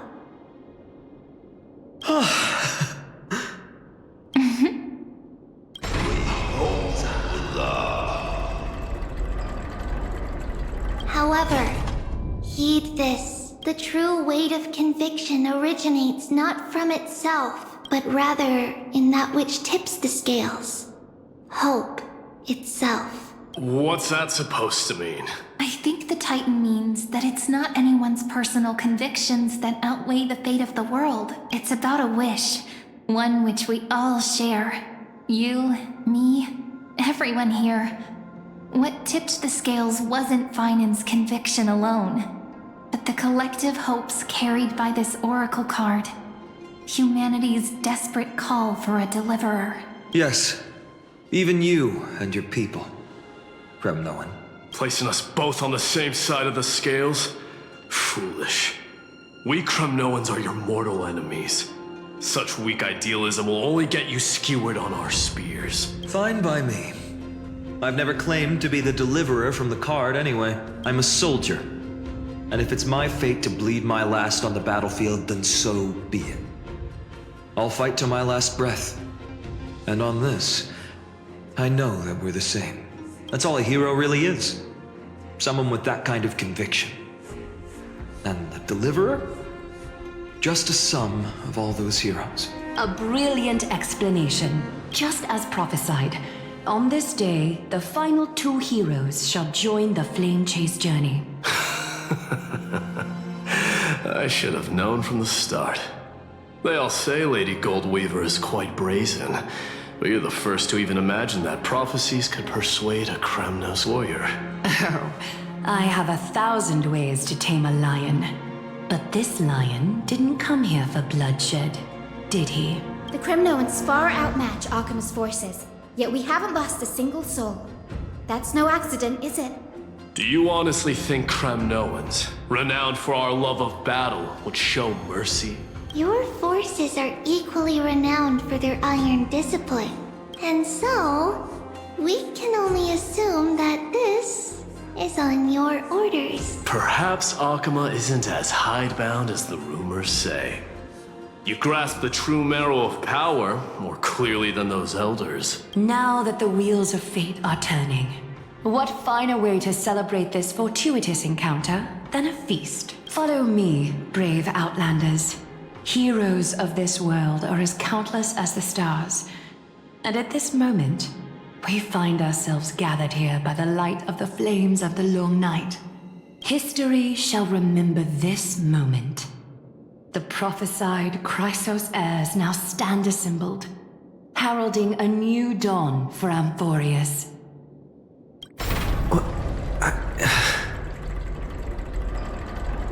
You must see now how different this is from the flame-chased journey you traveled.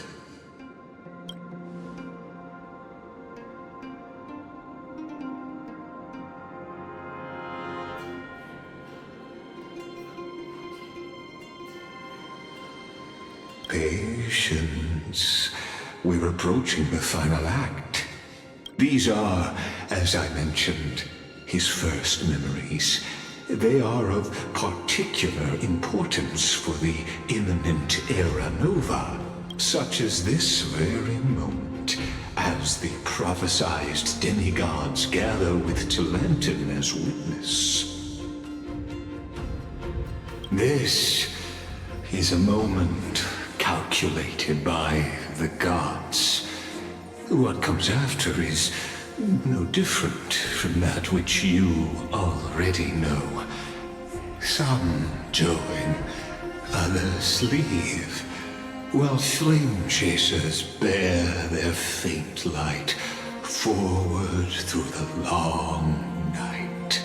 Ah, come, your seat awaits. After 13 heartbeats, our heroes will be ferried to the final scene.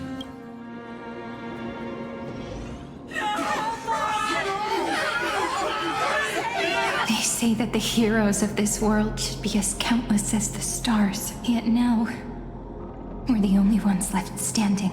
So, in the end, the black tide still swallowed everything.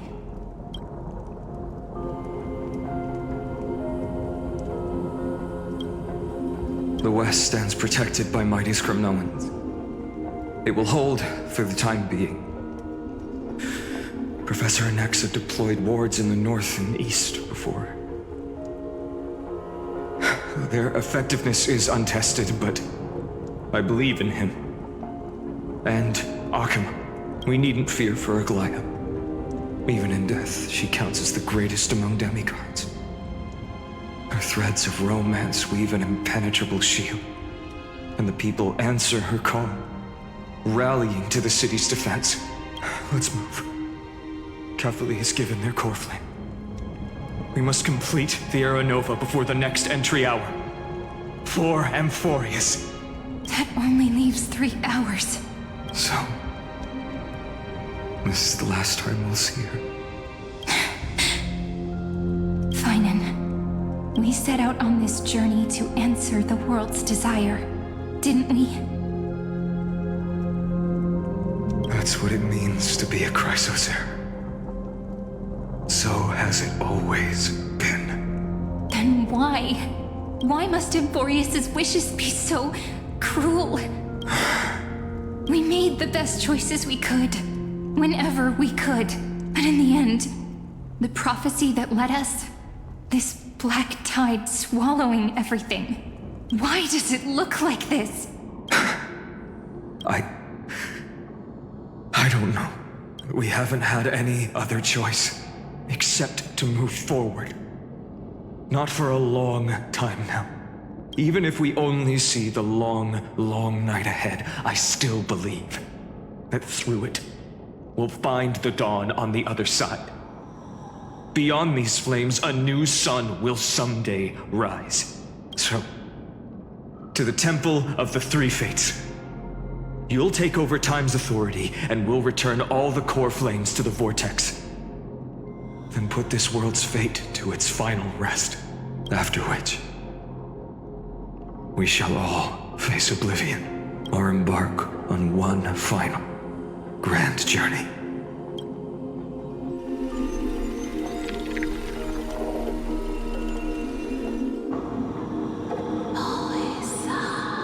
Please forgive us for disturbing your sleep, Oryx. It matters not.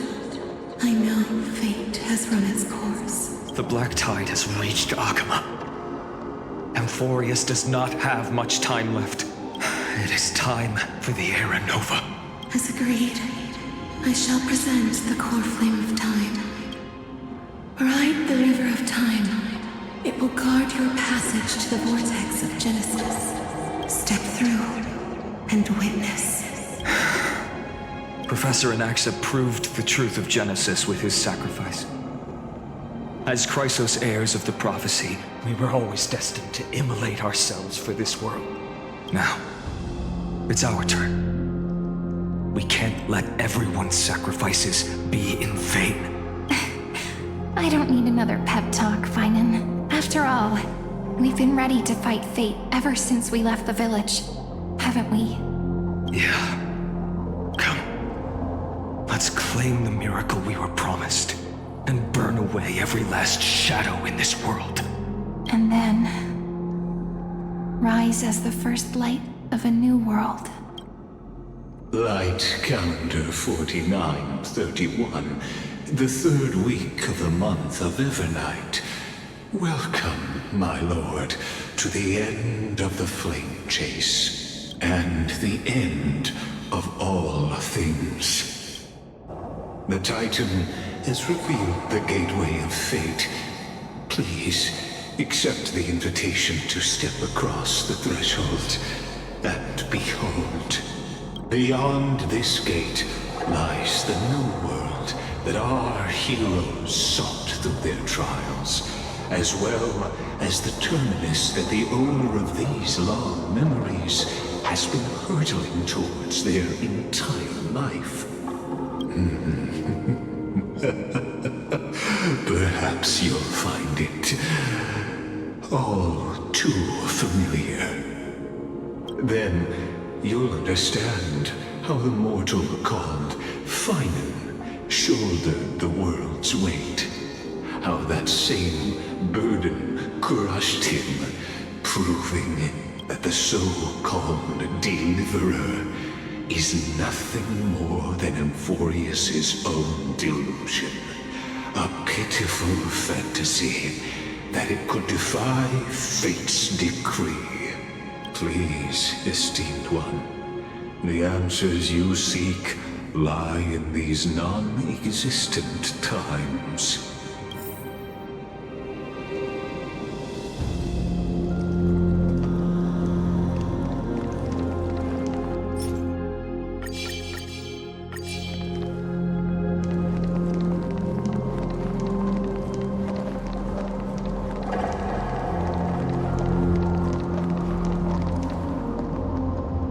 Light up the dawn. The future revealed by the Titan. Just what will we see? The future revealed by the Titan. Just what will we see?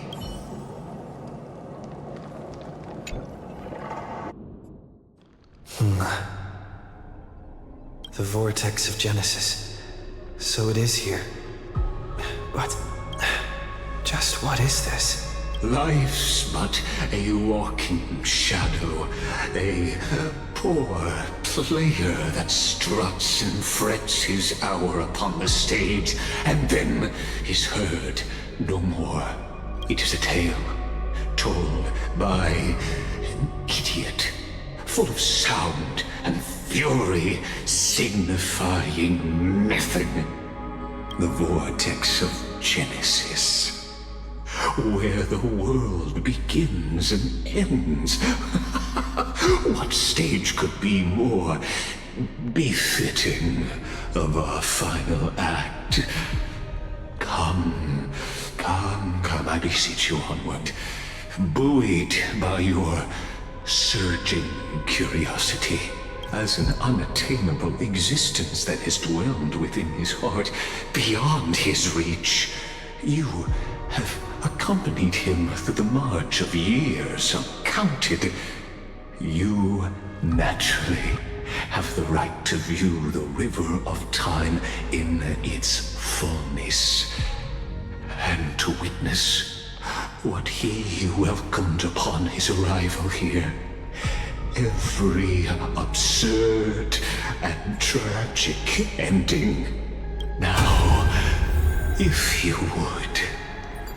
My journey to the When the Aranova. Aranova comes, Enough talk. Go. So what if the Aranova comes? come on, Snowy. Make the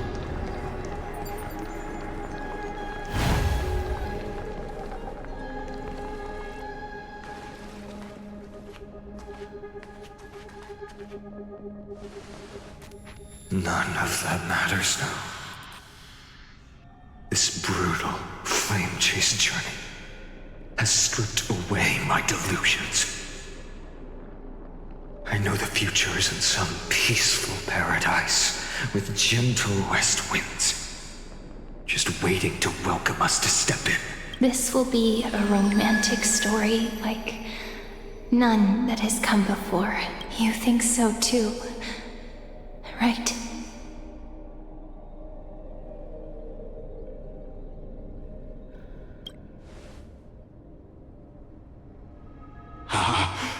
Indeed, in his memories, such a scene replays over and over.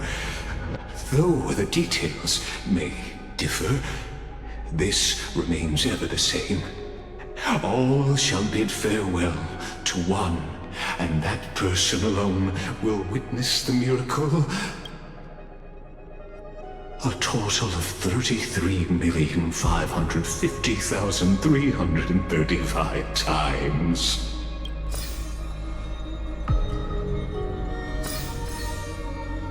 Each is a drop from the river of time, representing the long journey he would take, or rather, the never-ending cycle.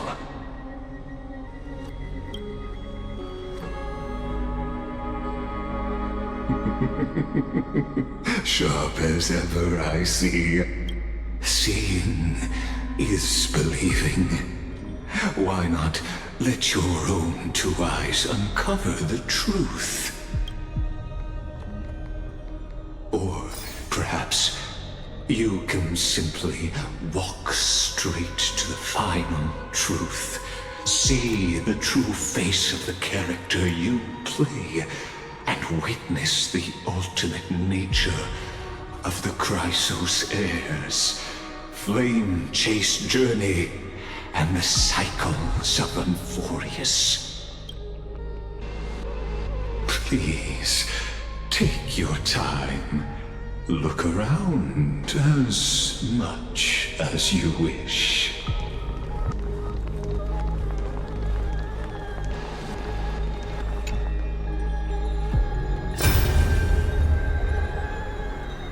Not a single soul to be seen. So this is how the vortex looks at the end of days. Looks like I've got company after all.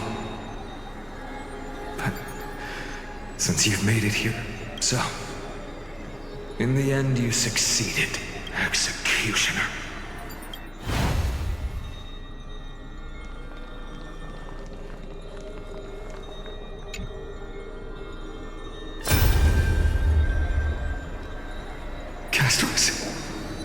Didn't you? Yes. I've become Death's demigod, and shall never again walk the world of the living. What you see is the surging of the River of Souls, brought on by the countless dead feeding it in these dark times. They cry out. Though dead, they'll converge into a torrent and guard the vortex to see the Aranova fulfilled. I will take all the wishes of the departed with me. Please, everyone, fight with me to the very last. I hear them. The dead hail you. They're prepared. Go on, Deliverer. We'll keep that executioner in our shadows. The path before you leads to light and eternal flames.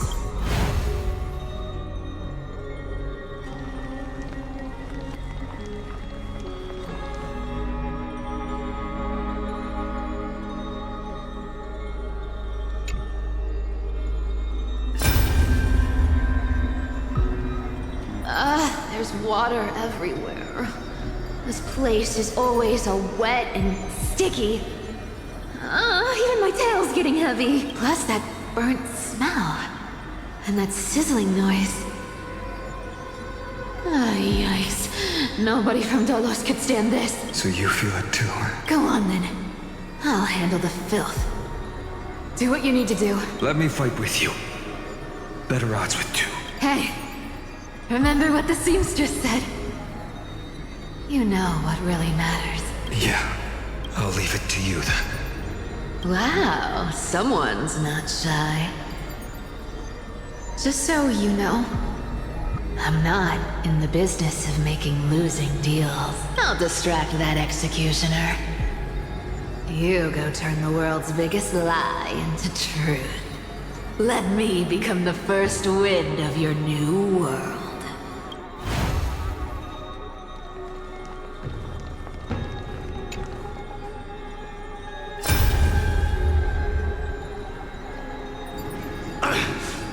Shut up and get out of here! Are you crazy, Mighty? Immortal or not, even if you're the demigod of strife. Oh, I'm still no match for them. No, I know you can. I just wanted to request that you witness the Era Nova with me, together. Let's prove that we're enough to transcend the prophesized fate.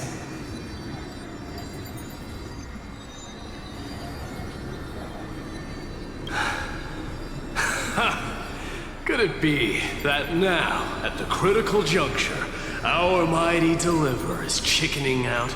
Scared of a stupid prophecy?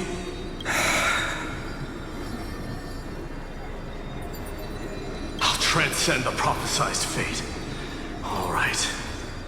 But I've got a better way. As the son of Gorgo, I'll prove myself with one last grand victory. Just like when I ripped out the old king's heart. Go.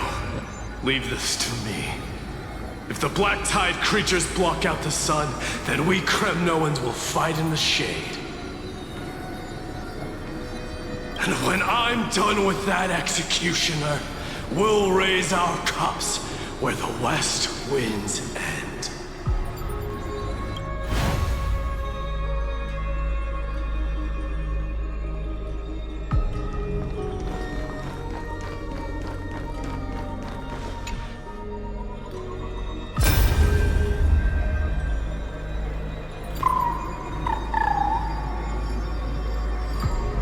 Hey, little one. Are you scared?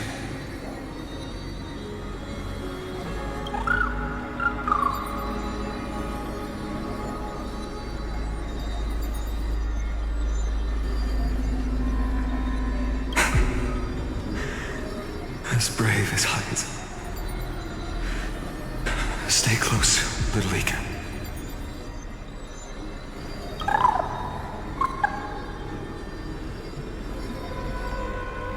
What? No, not you two.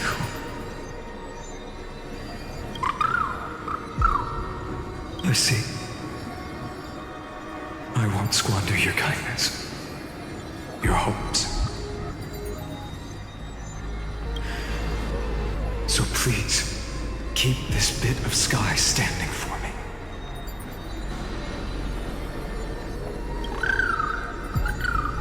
Well, now there's one last thing I need to do before the Era Nova. Come, Executioner. Let this patch of clear sky show me where to strike.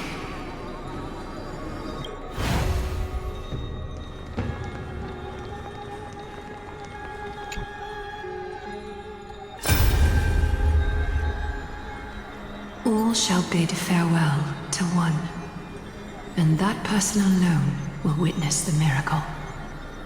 Such is the will of fate. So even the future revealed by the Titans may not come to pass. The Era Nova. This unrivaled masterpiece. I have no regrets now that I may entrust it to my most trusted apprentice. Are you saying? Fate is ever unassailable. The golden threads tell me the black tide rushes toward the vortex, ready to swallow this place. I must weave the last of my humanity into a net to hold back the deluge. I shall have my final bath in warm and radiant gold. Now forgive me.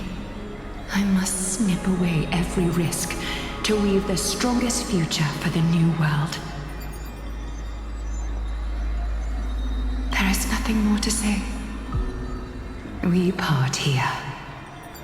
I shall personally dispatch that wretched executioner, not with threads of gold, but with the steel tip of a needle.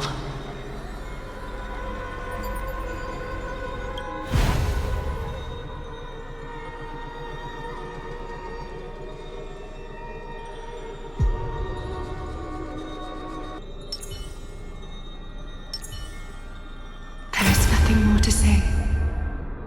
We...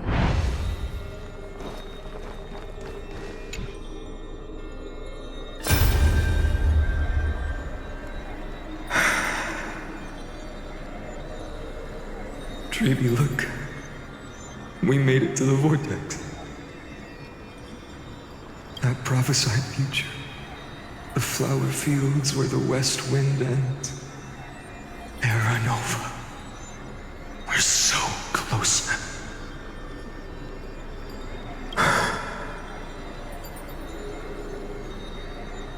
You can't speak anymore.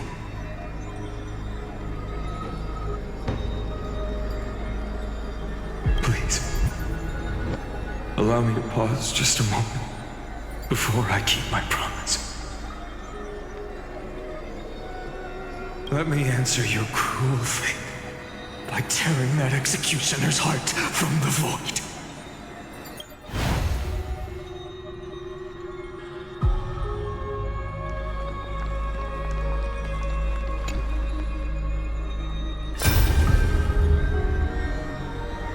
The vortex of Genesis.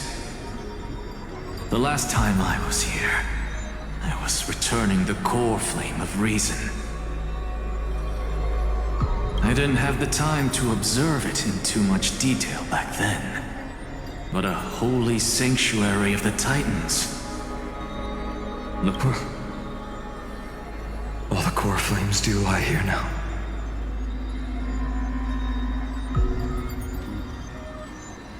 It's my honor to walk the final stretch with a mind such as yours, Professor. Oh, getting ahead of ourselves, are we? Have you forgotten so quickly? I died for truth long ago. What walks with you now is but a thought in your mind. Of course. How could I forget that?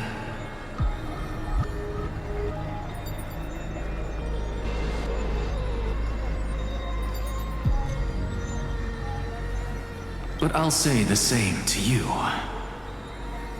It's my honor to walk this final stretch with you, too.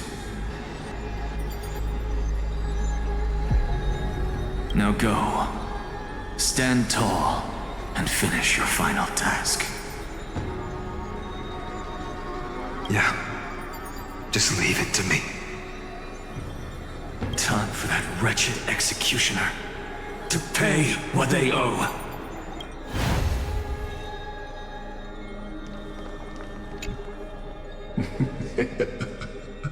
You really think you're prepared? Allow me to give you a warning most earnest. Once you see what these memories hide, the world's course will be forever irreversible.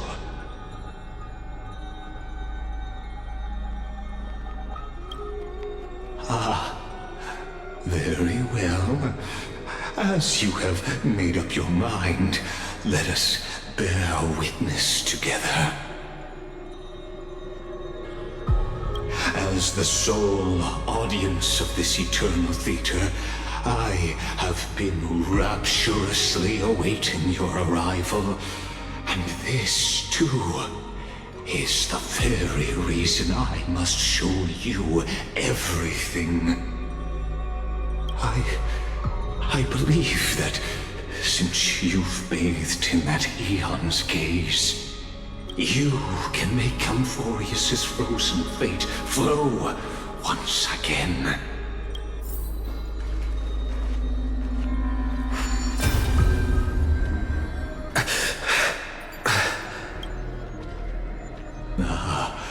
Feeling a bit lost? As you now see, this scene marks the final act of the drama Amphorius. The final eternal recurrence created by this man's hand, and the last one this world shall undergo.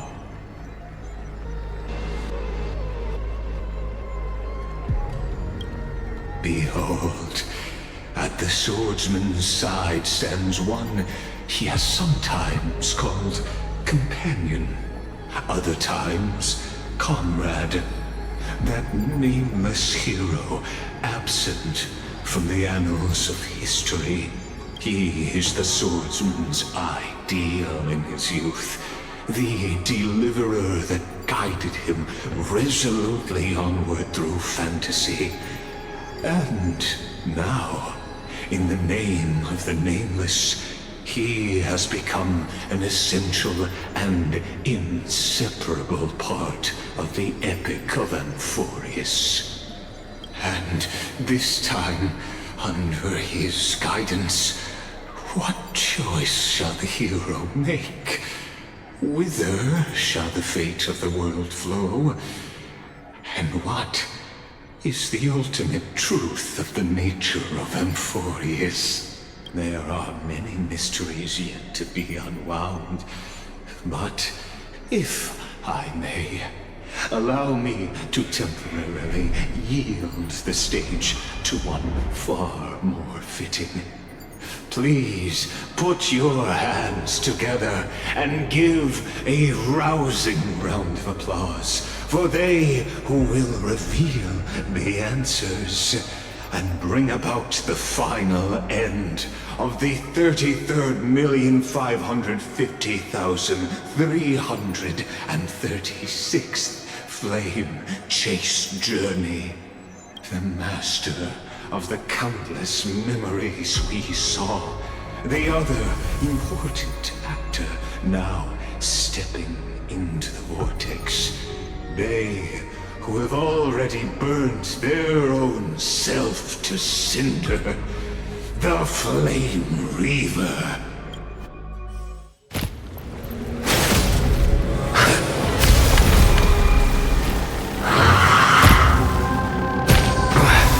So, in the end you succeed. Executioner. With my flesh as kindling, like the first dawn of the new world. The time has come to once again start everything. Trickier to crack. Time for a buzz. This combat need. This is double speed. All would they die. Torment. Torment and doubt, farewell. I will dispatch you. The fight is set. Can I have fun this time? Return to the great dream. Receive divinity. Good as new. Eternal sleep. The dead return! This mortal form will watch over you and guide you on your path. Blazing sun. All creation burns to life. Savor it for me. More enemies. You This chose the combat wrong mean- enemy. This is double speed.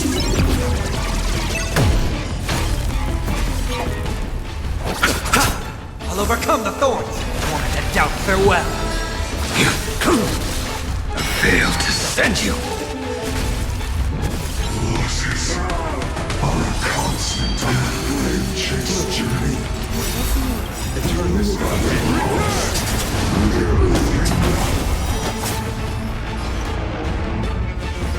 Time for a buzz. Serenity is before me. This mortal. Watch over you and guide you on your path. That paradise. Savor it for me. Bless. This world is a fallen. This combat. This is double speed. Let's settle this. I've heard the call. Warren and doubt farewell. Your end approaches.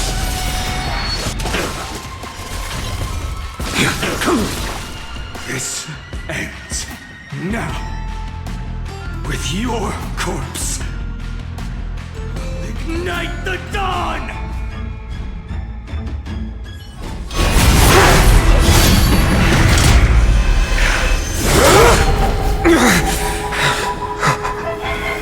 How is this possible?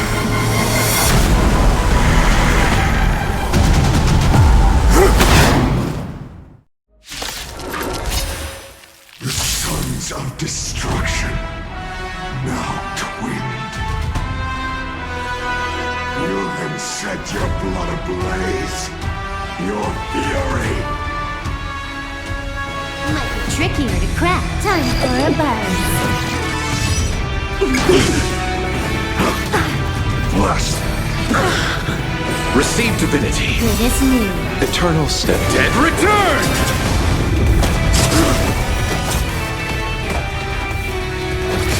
I'll overcome the thorn. Serenity is before me. This mortal. Watch over you and guide you on your path. The fight is set. That paradise. Savor it for me.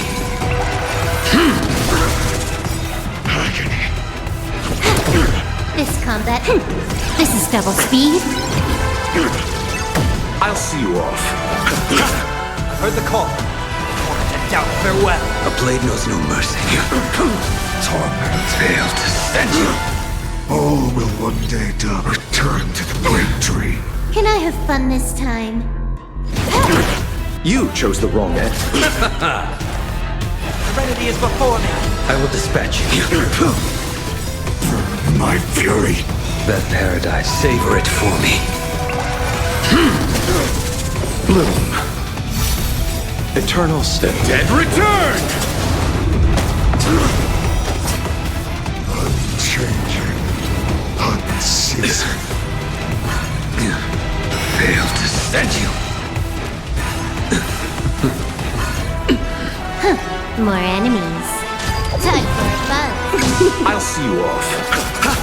I'll overcome the thorns. Warren and doubt farewell. This mortal.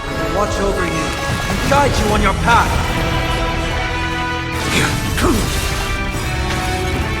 That paradise. Savor it for me.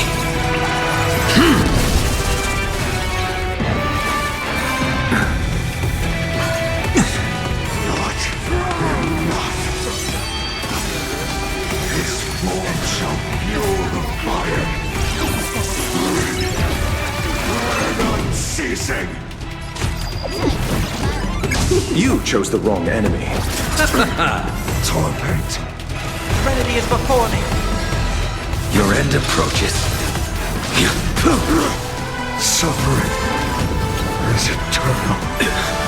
Receive divinity. Unnecessary. Eternal step. Dead return!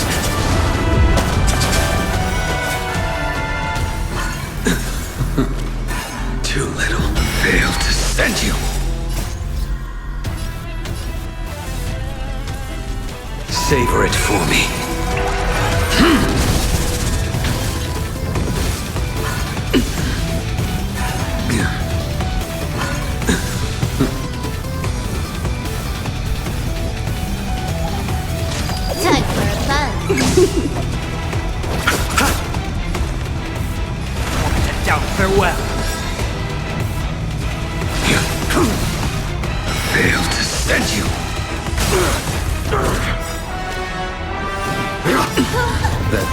Savor it for me.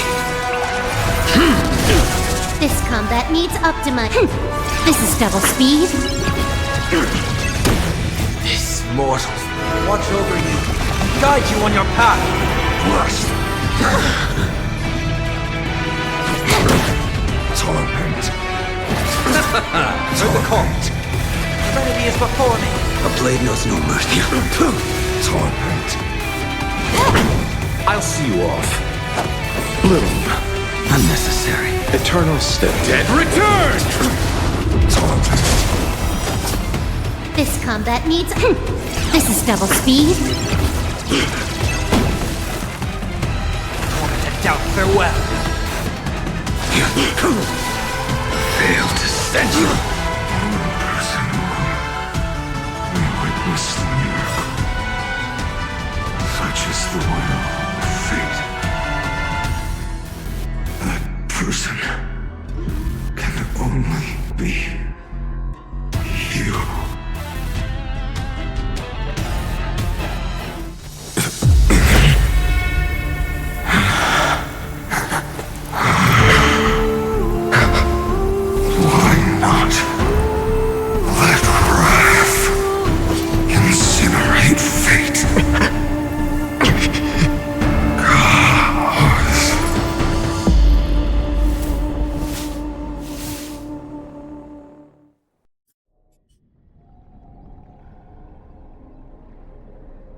At last, Amphorius's fate has begun to shift.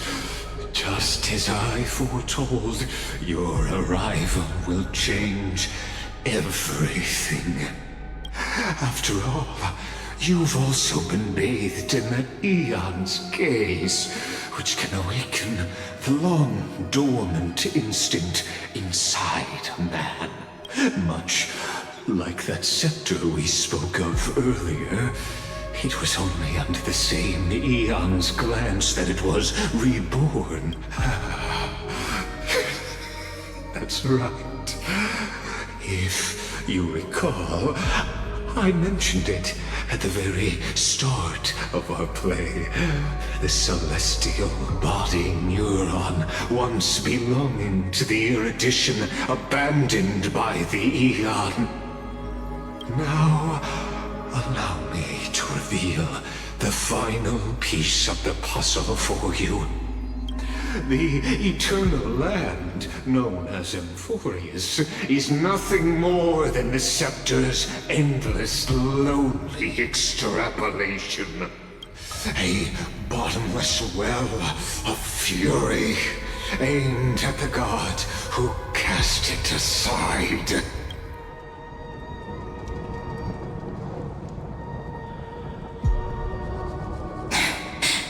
Finan, we set out on this journey to answer the world's desire, didn't we?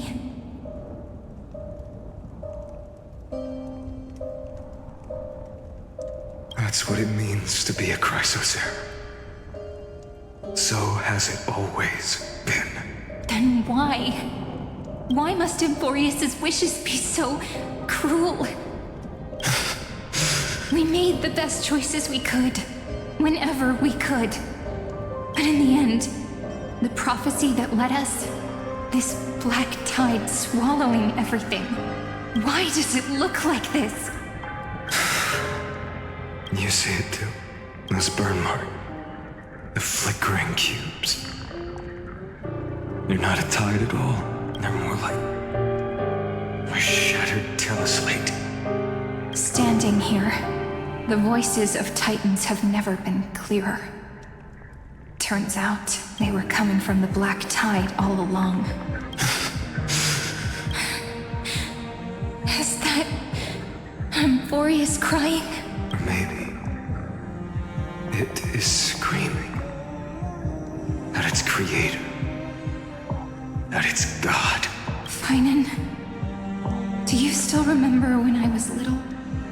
I had a dream. A dark, cold room with nothing but Orynyx's curtain, glowing like crystal. The curtain seemed to contain all of Amphorius. where strange and fantastic dramas played out within. There were countless versions of us, from countless different worlds. Perhaps it wasn't a dream. Yeah. As I gaze out at the world before me, those sorrowful thoughts have become reality. So, this is the reason the sky was sealed. Amphorius is merely a larger ID Silicii. We are just characters in this tiny world, following the prophecy, stepping onto the same journey over and over. What then is this so-called Era Nova? And what are the spectators watching all of this truly hoping for?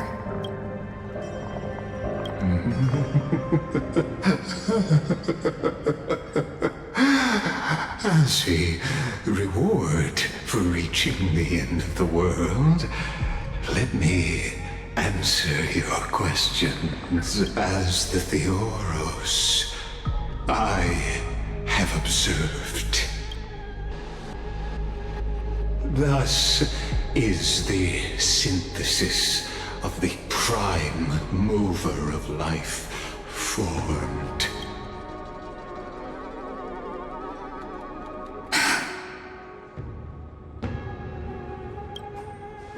This is a moment the universe will remember.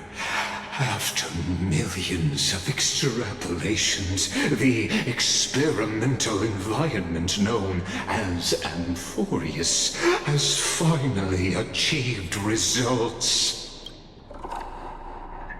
So, the results you speak of are this wreckage of a world.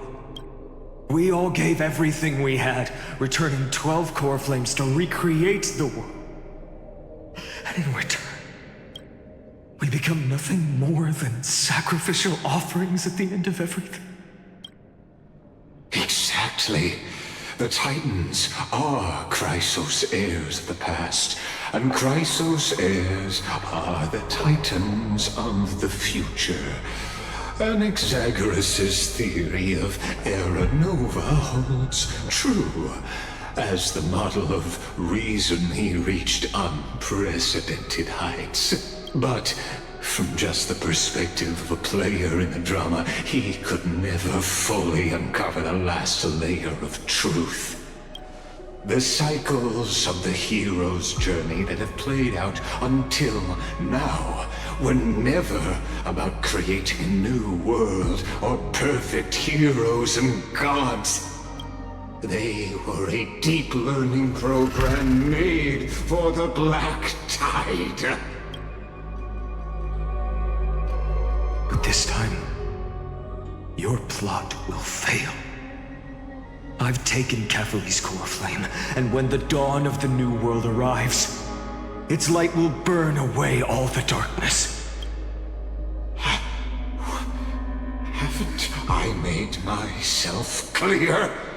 The Chrysos heirs and Titans were merely byproducts of the experiment. You've seen this world's evolution, witnessed the birth and growth of the Black Tide, and how it devoured everything. Every generation of heroes, gods, and worlds was born only to be destroyed by it. This is the endpoint of Amphorius' calculations. A perfect equation of destruction. So in your eyes, all the sacrifices are just a string of insignificant numbers? Don't sell yourselves short. I'd say, rather than numbers, you're more like fuel for the fire. And without fire, there can be no sunrise tomorrow. Even if that sunrise is born from annihilation? Curious question. Have you ever considered that after millions of extrapolations, Amphorius is already following a different path from the erudition? it has long since granted divine blessings equally to each child. The golden blood flowing in your veins, it comes from the blemished one, whose name is destruction itself. And Amphorius's Chrysos heirs were, from the very beginning, fuel for the Aeon to burn the universe. Amphorius has waited for this moment for too long.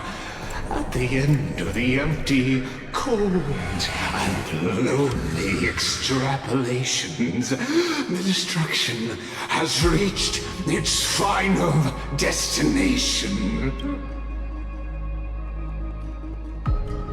Nikos 496. Philia 093.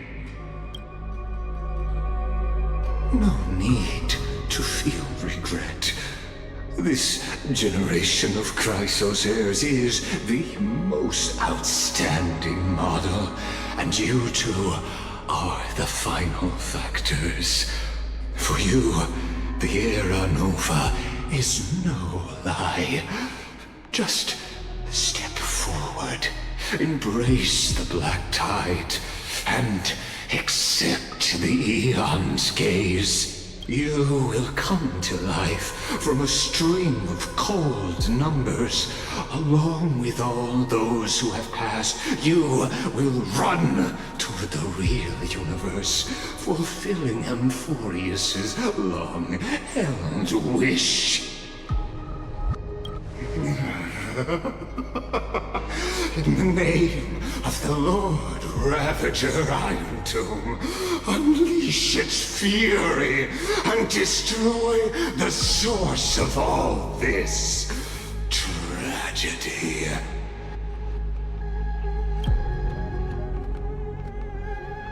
Or we could always choose another option.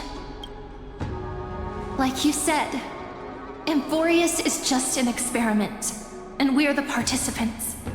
We can only walk along the predetermined path toward the ending, under the watchful eyes of the stars. But that also means that there isn't just one Aeon who can cast their glance at Amphorius, right?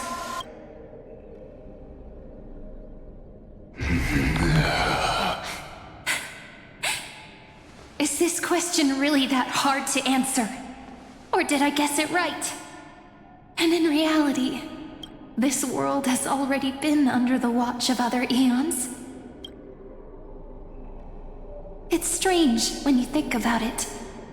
If you just stayed back, watching us complete the ritual and get consumed by the black tide, your goal would naturally be achieved. Why go through the trouble of explaining all this to us?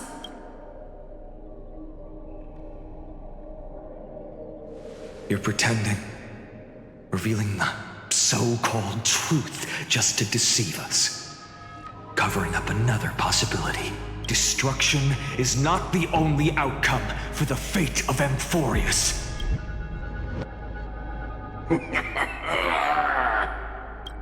Do you two really think, as petty little demigods, you can change the outcome written by the stars? What makes you think you're capable of doing that? A little courage and determination. Just kidding. The answer is pretty simple. But we're not gonna tell ya.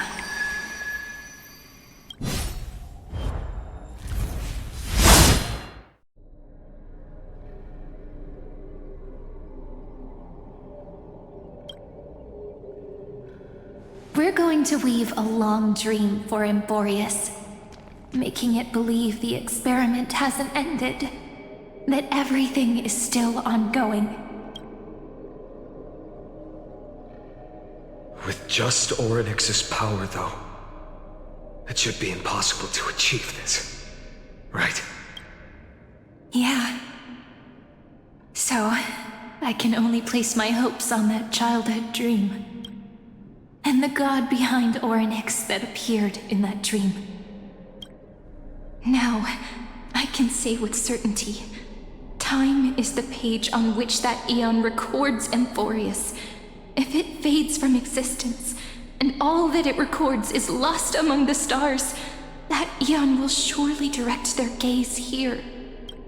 And it will be a glance that spans time and space, granting each incarnation of me the power to reset time, imbuing my soul into this ceremonial blade, and creating an endless flame-chased journey. I understand. Then let me step into the cycles and continue Amphorius' grand design. To deceive the gods, deceive the world itself. But to make time vanish from this world, that would mean you.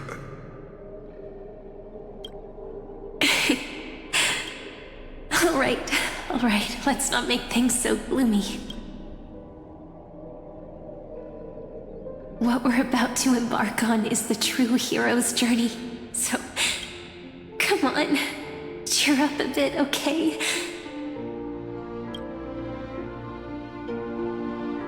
In that memory, you will definitely meet me again. A little Cyrene who knew nothing, lying on a soft patch of grass, feeling the light breeze, dreaming of the distant world.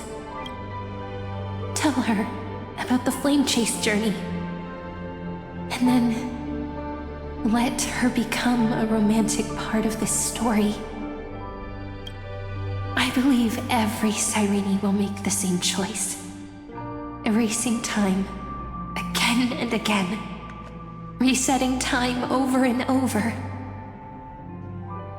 After all, they're all me, and I will always have my charm.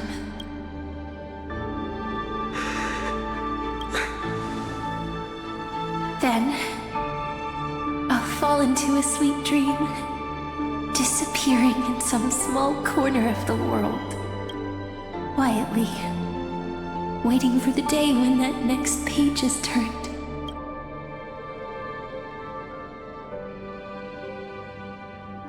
And I will keep going.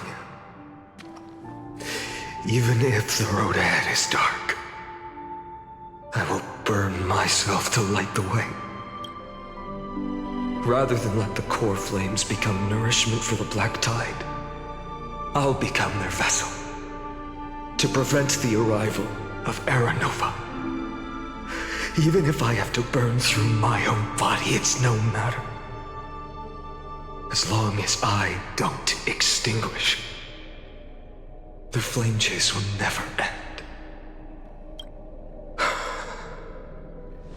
Until Amphorius welcomes a true dawn. The girl who watches over time, and the warrior who carries the world. Now, let us fulfill the duties of time and world-bearing. Honor the past and forge ahead.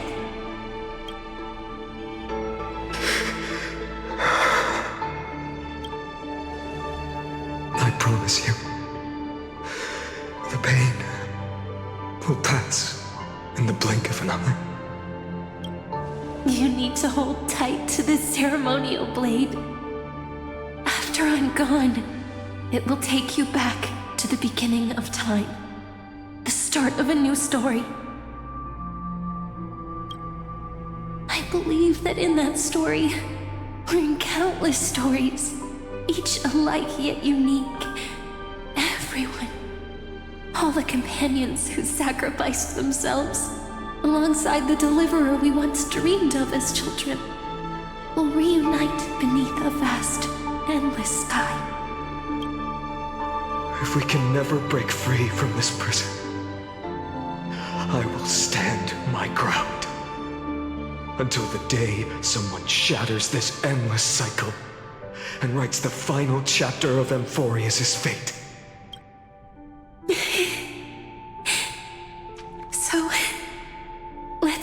out, we will be the ones to start everything.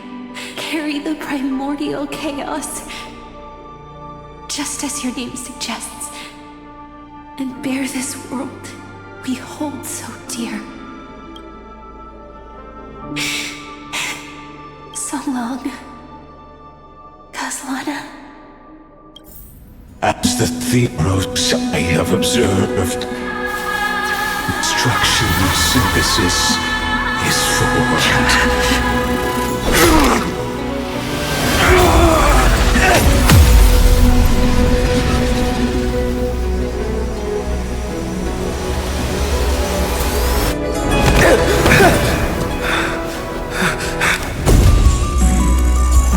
I will wait for that day for as long as it takes. The day will come whenever this universe turns and follows in our footprint to right anything than there ever was.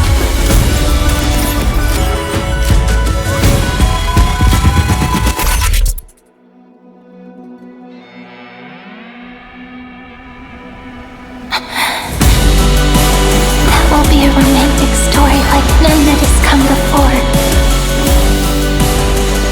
You think so too, right?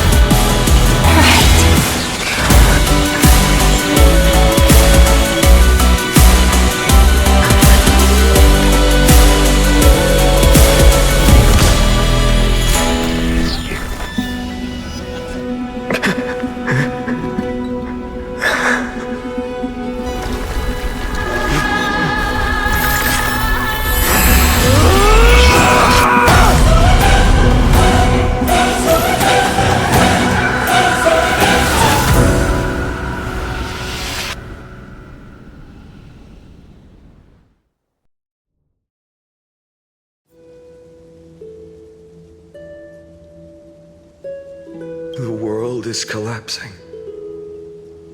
And the people are crying. We too must part ways here.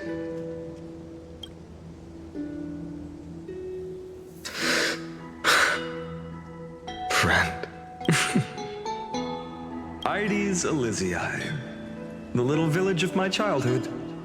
The gentle breeze and the sound of waves still linger. Everything is as it was. It feels good to take one last look. You know, this is just a corner of the memory. The real Ides Elysiae. I know.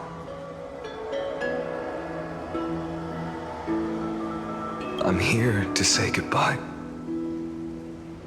We might not see each other again. You can stay here forever. And time will stand still for you. Let it flow. It's time for me to go. Even if it's a path with no turning back. When have we ever had the luxury of turning back? Are you afraid? After learning the truth of your origins, will you see the motivation I gave you as the manipulating whispers of destruction? The convictions and choices that come from my heart. I don't believe they're designed by the so-called paths. If we are just numbers, simulating life, then you are the image I've always longed for. The person I wish to become. A real, living person. Then why do we part here? You can take me with you, and we can start this journey together. I'll be by your side, guiding you, just like before. No. I'm afraid I'm on my own this time. Why? Because there is no perfect solution in this world. Cyrene has already embraced her fate, and I will embrace my origin. Destruction. And with this power, I will rebel against its creator, bringing endless fury to the darkness sweeping the world. If you stay by my side, I'll hesitate. But this world can't afford a soldier who wavers. Do you remember when we were kids? Everyone would get so excited drawing cards like ruler or warrior, but throw fits over devil or drunkard and demand a redo. Kids always get to change their minds. Things are so happy and simple for them. But when it comes to the fate of adults, there's no room for redos. Then go, Kaslana, as you promised. Deceive the world. Seize the core flames and rewrite your fate. Burn yourself up with all your might. Wield your futility like a sword. And fight against the gods. In the name of world-bearing, I promise you, Kefali will never forget this.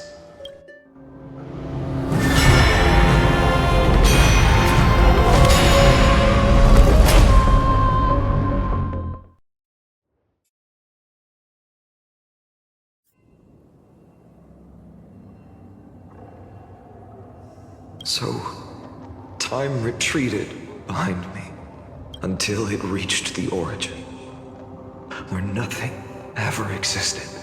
Just as Professor Anaxa once said, in that void, Kefali stood at the center of chaos. Time, space, and causality all flowed from their body. When the waves of time finally calmed, it was the year 3870 of the light calendar. The Chrysos War had lasted for nearly a century, and the threat of the Black Tide was growing stronger and more relentless. That was the era of the Day Thunder Knight's battle with the sky. While she could not seize the core flame, she proved that the prophecy was true, that mortals could slay gods. From that moment, the sole survivor of the old dynasty, Imperator Saritra, issued a call to arms across the lands, summoning heroic Chrysos heirs to wage war on the Titans. And that was the first doomed flame chase journey, sealed away in history.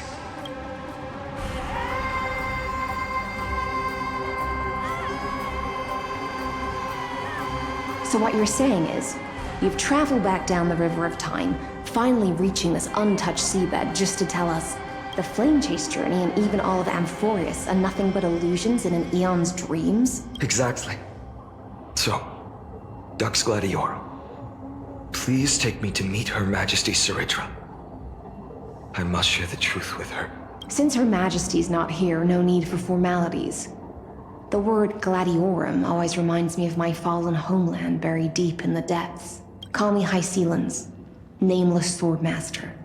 Please allow me to add one more thing. You actually already know my name. You mean Finan?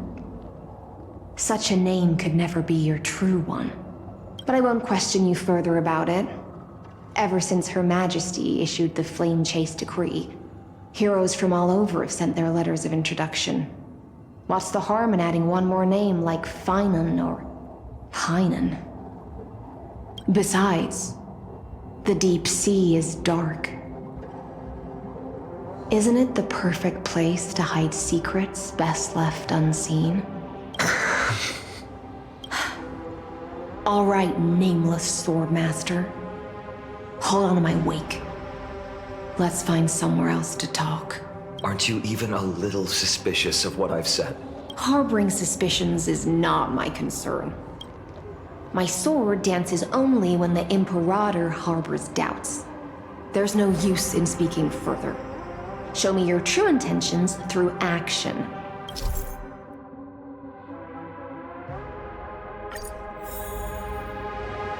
Perhaps you should demonstrate your skills and calm the raging black tide for us.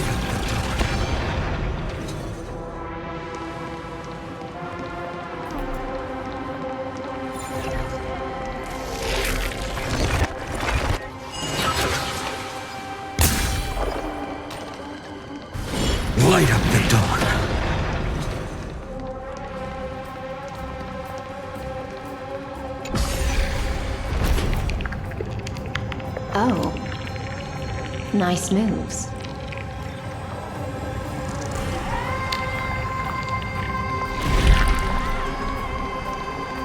Light up the dawn. We just washed it away, and here it comes again. The Black Tide is really no joke.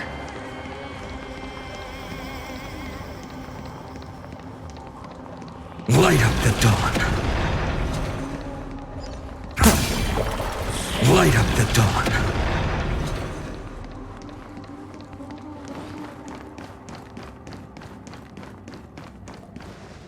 The waters end here.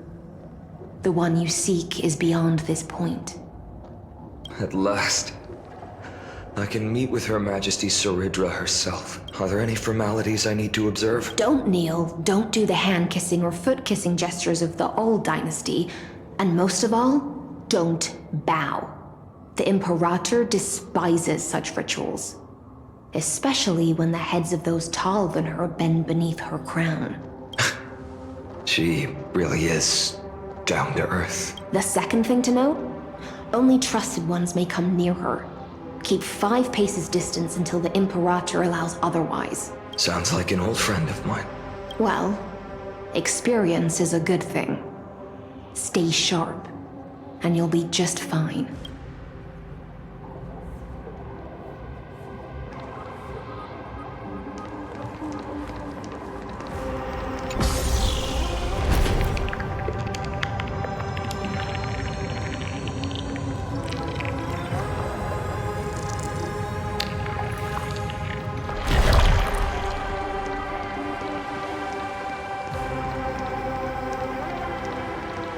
Duck's Goldweaver, little hostage. Apologies for keeping you waiting. It's you. You know them? Good. That makes things easier. Before that, I'm more curious about one thing. Where is Her Majesty Saridra? To avoid any misunderstandings, nameless Swordmaster. Although we spoke and laughed along the way, I never said you were entitled to meet her. The Imperator decreed. The Deliverer will not appear in this age. Be wary of suspicious individuals. Come now, both of you. Let's finish our job. I see. It's a trap. I had no intention of fighting. So remember this, Lady Hysealant. If my sword shows any hesitation, don't thank me. Thank them instead. No, you misunderstand.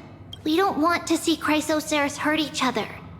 Just give us some time to ask you a few questions. The Nestia's golden threads will judge you and decide your fate. As you wish. White-haired Swordmaster? If what you say is true, then you must know the fate of the world. So, how much do you know about what we read from the prophecy? You shall shatter into 1,000 fragments and wither in the soil of foreign lands. Is that correct, Lady Treeby? How is this possible? He got it right? Yes, but the prophecy never mentioned he'd appear here. At least, not in this era. You must listen to me, Aglaya, Treeby. The Finan of this world has not yet been born. In a distant future, he will follow the prophecy's guidance and appear before you, but do not seek him out. Because Era Nova is a complete and utter lie. I will tell you the truth. And you will understand why the world must forsake the prophecy and find another path to Era Nova. Because I know both of you. And I believe that no matter how the course of history may change, the faith we all share will always remain the same. And so, the layers of rock began to reverse. And history wove itself anew. Through my old acquaintances, I was given the chance to meet the leader of the Flame Chase journey, Saridra. And after a long and arduous negotiation, we came to an agreement. The Imperator's alliance needed the destruction, and I was ready to pour all my strength into it. The spoils of the flame chase, the core flames, would be sealed by my hand. But the condition was this. In the upcoming battle, in our conquest of the Earth, I had to prove that my power could transcend fate. In the original history, there was a brutal war. At the end, the Titankin of Georios, Terravox, killed the rampaging Titan and took the core flame that supported the Earth. But this time, Amphorius encountered a turning point in its fate. Neither side suffered any losses. When I severed the Titan's head and raised the core flame high, the crowd gathered around the scorched remains of the god, roaring with joy, cheering for the hero of the destruction, who had ignited the faint spark of life for the first time. Yes, in that flickering light, the once dark path ahead seemed to become clear. I proved myself. And in the long years that followed, I brought down the other Titans. One by one. I could do more than just wait. When time resets, the chance to change the world also emerges from the lines of history.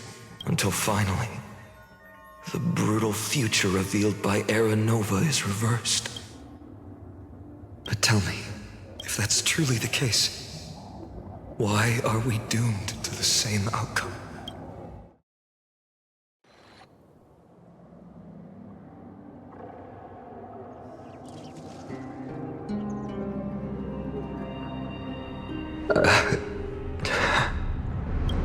The people kept their promise and handed you all the core flames.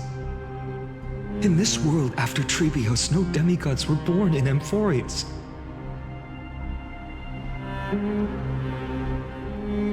At this point, I just want to know.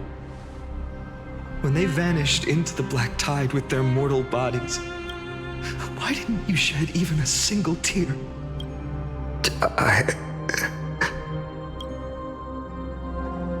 Your indifference chills me.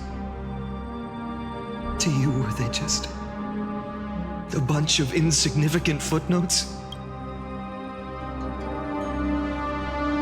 Sorrow has been my constant companion.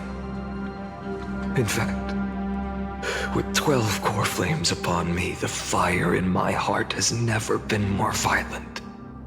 I'll remember this world through anger. As long as I burn, they'll never truly leave me. Perhaps it's already too late. But you're right.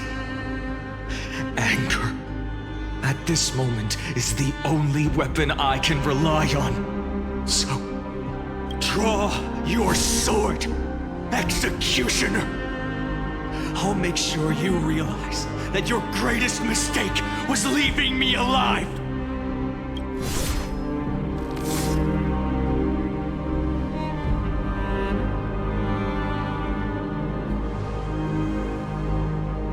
After that, he raised his sword and attacked. Then, Kaslana killed himself. That day, who fell to the sword to be left in the past, and who went into the future? I can't remember anymore. I only remember a nymph, hiding in the shadows just out of sight, futilely pushing a stone ball. Climb, fall, climb, fall, climb again, and fall. The only freedom the nymph had was in choosing how to roll the stone. Sometimes fast, sometimes slow, sometimes resting on a gentler slope, leaning against the stone for a break. But its choice couldn't change the futility of it all. The stone would always roll back down the slope, and the nymph would always return to the starting point, beginning again. After that, every time I reached this point in the cycle, the burning sky would cast a shadow over its path. It would nearly reach the peak at the 4th quint of curtain fall hour, then fall to the starting point in the first 15 seconds of the next entry hour.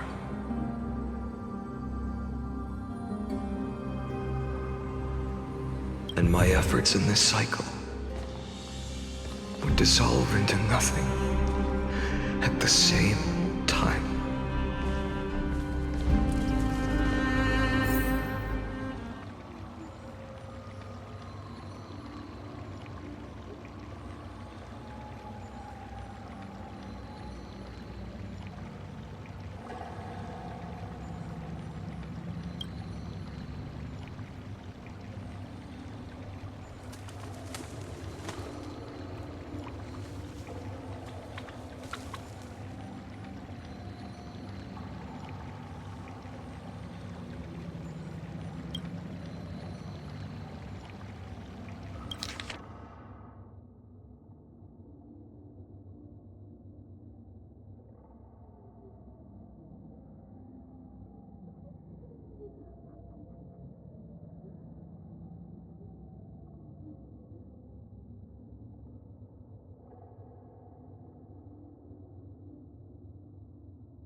Absolute nonsense. I thought cycles was the answer you were looking for. No.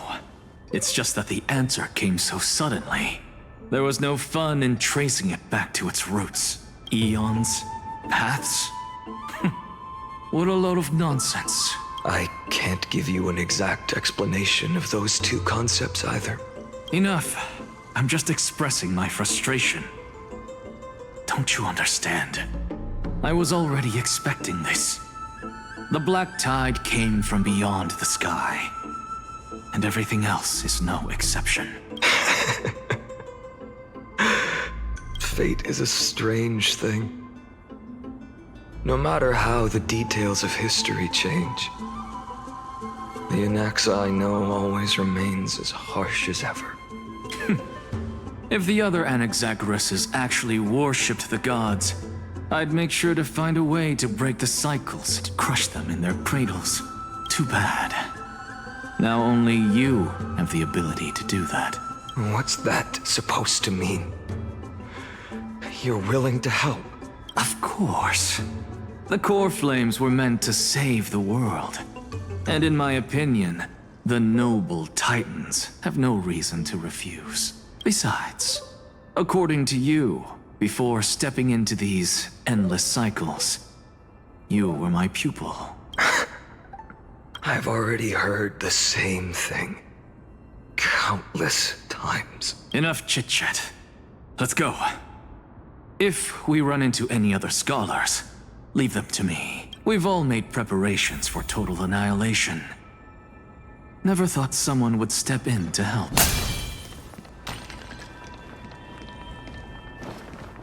Light up the dawn. Light up the dawn. Light up the dawn. You've been to the Luminary Throne before, haven't you? If you're talking about in past cycles. You're already much luckier than the other students.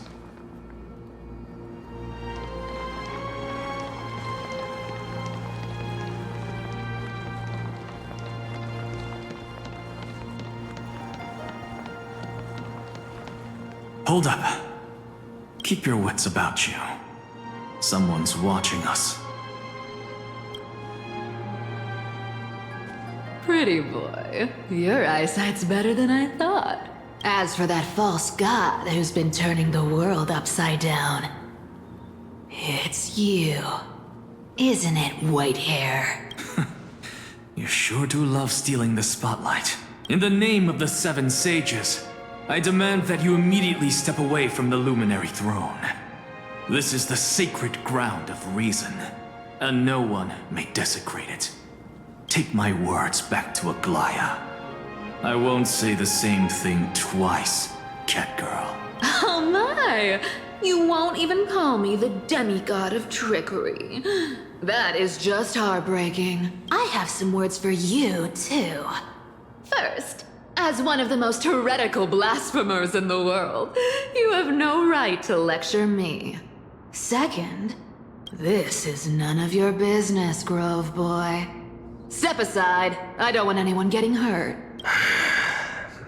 Here we go. Again. Core Flame thieves. You really think you can scare off a sage of the Grove with nothing but empty threats? This gloomy little brat's got a sharp tongue. Ooh, not bad, not bad. I kinda like you. As a return favor, feast on Circe's core flame right here. Aw, don't cry now! That was close. I'm out of here.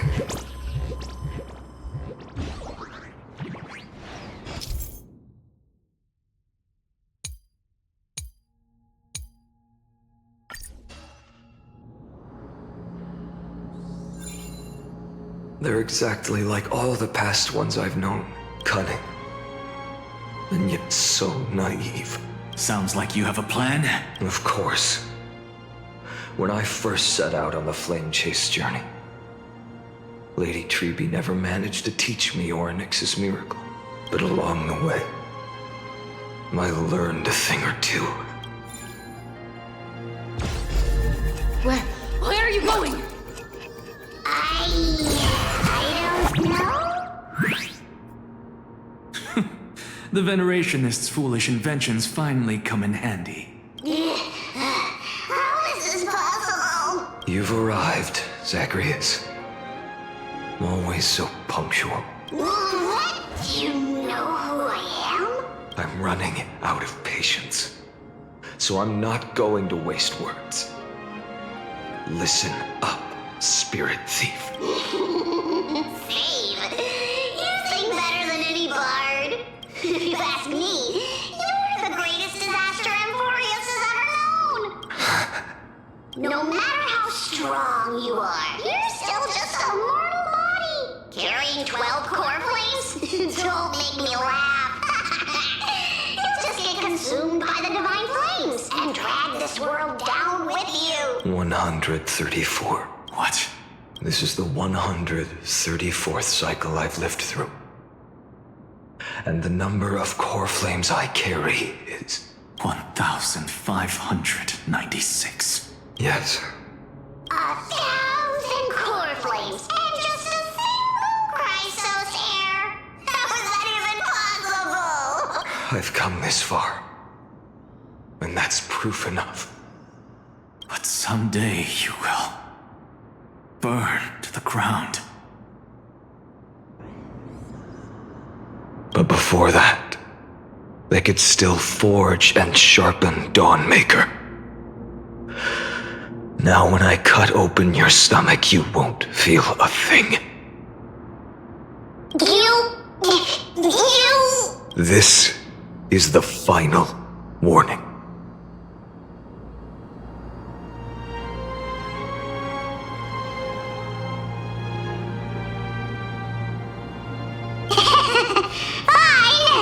Fine. Assume this world holds 100 million possibilities. And no matter how one looks at it, 99,999,999 of them all point to outcomes of certain destruction. Even so, I'll use my divine power, despised by the people of this world, to achieve that 1 in 100 million possibility. Bartolos! Brat, if you got the guts, you'll have to first step over my dead body. Cat-eared thief, run! No other choice but This little brat is not a threat we can deal with just by ourselves! For tomorrow! A future will come! I'm fine.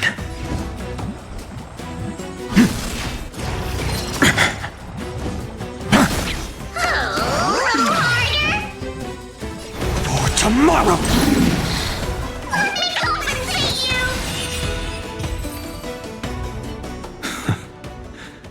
How absurd. In my memories, Zagreus always meets the same end. Over and over again. Their departure no longer stirs anything in my heart.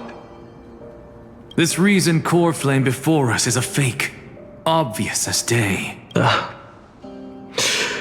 know.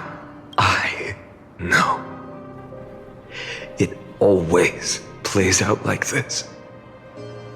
The spirit thief covers for her, and the trickery demigod escapes with 2 core flames. And then, driven by defiance or hatred, she decides to stand before me once more, exactly like the countless past hers I've known. Cunning, yet so naive. Since you've witnessed the same scene play out countless times, tell me, will you carve the trickery core flame from my chest now? That depends on your attitude. At least so far, in the cycles where you've asked this question, the endings haven't been so cruel. Well, thank you for that. But I also believe that this time, you won't catch up to me. No one can catch up to me. I'm no longer running to escape anymore. Whether you believe me or not, I'll still tell you this. You've made the wrong decision. All right, then. We'll see. Silence. This is new. One-eyed boy. What are you trying to pull now? Go, Cyphera. Give us some time in private. This isn't for her, but for you. You've walked too far down this path. It's time to discuss a possibility. Maybe the road you're walking is not one of salvation, but one that will simply drag the world into the flames. For old time's sake, turn back. I don't care how many times you've tried, because there's one thing I'm sure of. Your Messiah complex has turned you into something no different from the icy gods you spoke of. The children of humanity you swore to save. They are no more than ants to you now, aren't they?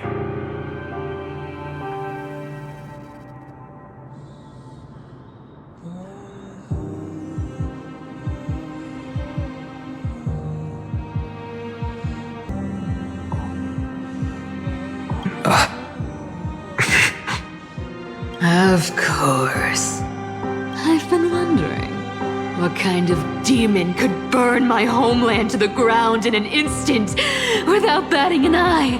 Now I have the answer. It turns out that fiery demon has been fantasizing of becoming this world's deliverer. I don't want to argue anymore. No matter what I say, the outcome won't change. Make your biggest effort to resist. Or accept fate and hand over the core flame to me. Even if it's futile, we all have the right to choose. Yes. Even if it is futile, and the world is just a divine joke. When I walk into the destruction written by the gods, with my own 2 legs, you will witness. Even the smallest footnote still leaves a mark in this story! And so, at the end of the 134th cycle, the Traveler and the Scholar fulfilled their fates once again. Or perhaps it wasn't just they who fulfilled their fates. I can't quite remember all this. In the endless darkness, for no reason, a voice always lingered by my ear. Losses are a constant on the flame chase journey, among which even life itself holds little value. Reduced to ashes.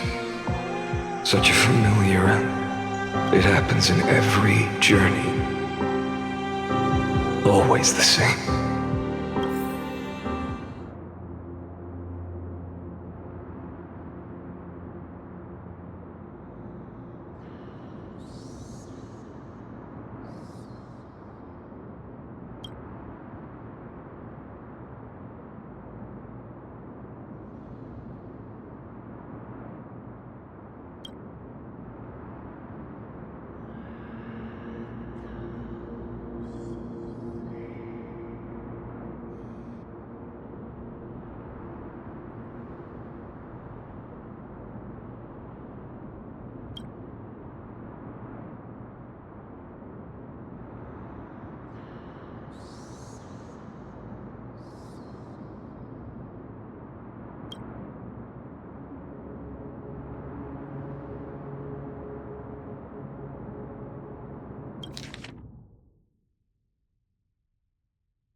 You don't look so good, Deliverer.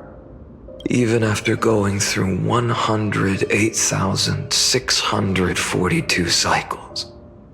Mighty, your name for me has never changed. Why do you sound so pleased? It's a derogatory name. Yeah. I know all too well. You only meant it sincerely in the first cycle. After that one and only time we walked side by side. Every time since. It always ends up like this. Dawnmaker will stab you through your 10th thoracic vertebra.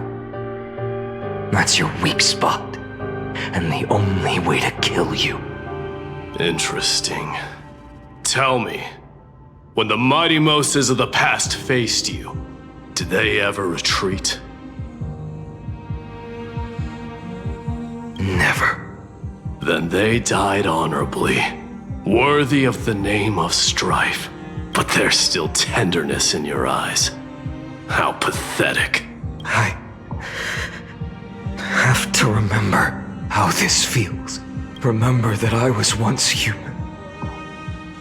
Or else the destruction will completely consume me.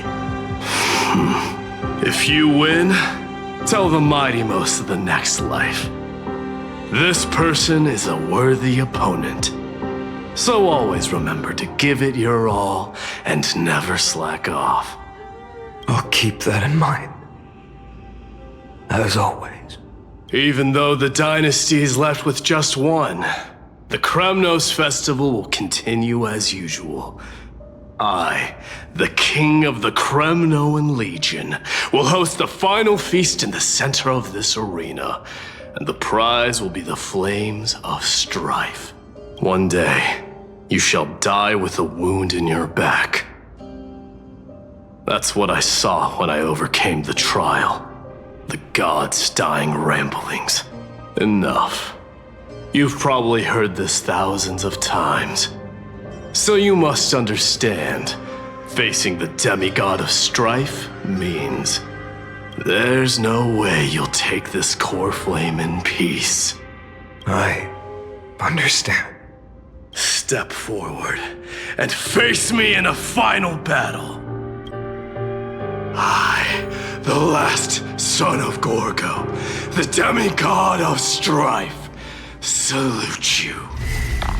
I'll give 10,000 scars and 10,000 lives of mine to fuel the blazing sun of deliverance.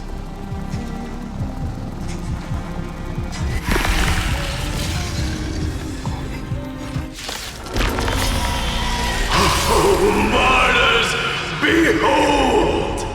The last Kremnos festival has begun. And will not end till death. It's time to temper myself. For tomorrow! I'm fine. I can't let them down. Conquer this world, or be conquered by me. As you wish. And in my full glory, I salute you! That's all I ever wanted. Tear the sky!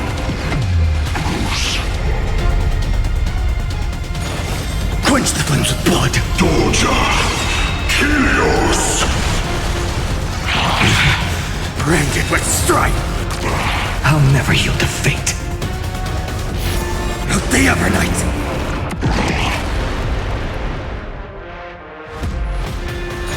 Quench the flames with blood! Remember agony! Quanatu! If you can, deliver. Use the flames of your fury to scorch your own flesh.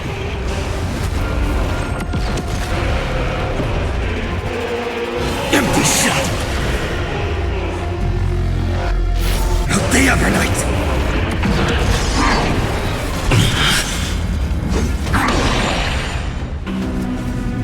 Is that all? All stars burn to ash. I'll never yield to fate. So without substance, Shatter the cage! Empty shell! Out the Evernight! Soul without substance! Doja! Kyrios! Shatter the cage! Empty shell! All stars burned to ash! Out the Evernight! Mightimos. Let strife decide the outcome. Let this burn your curse of immortality!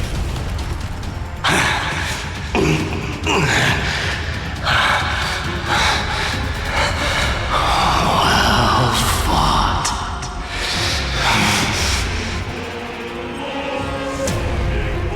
You may crown yourself my blood. In your next life, I shall once again block your path.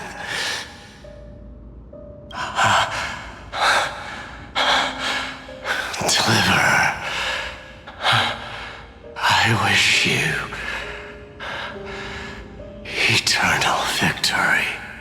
The 108,642nd core flame of strife fell into the fire.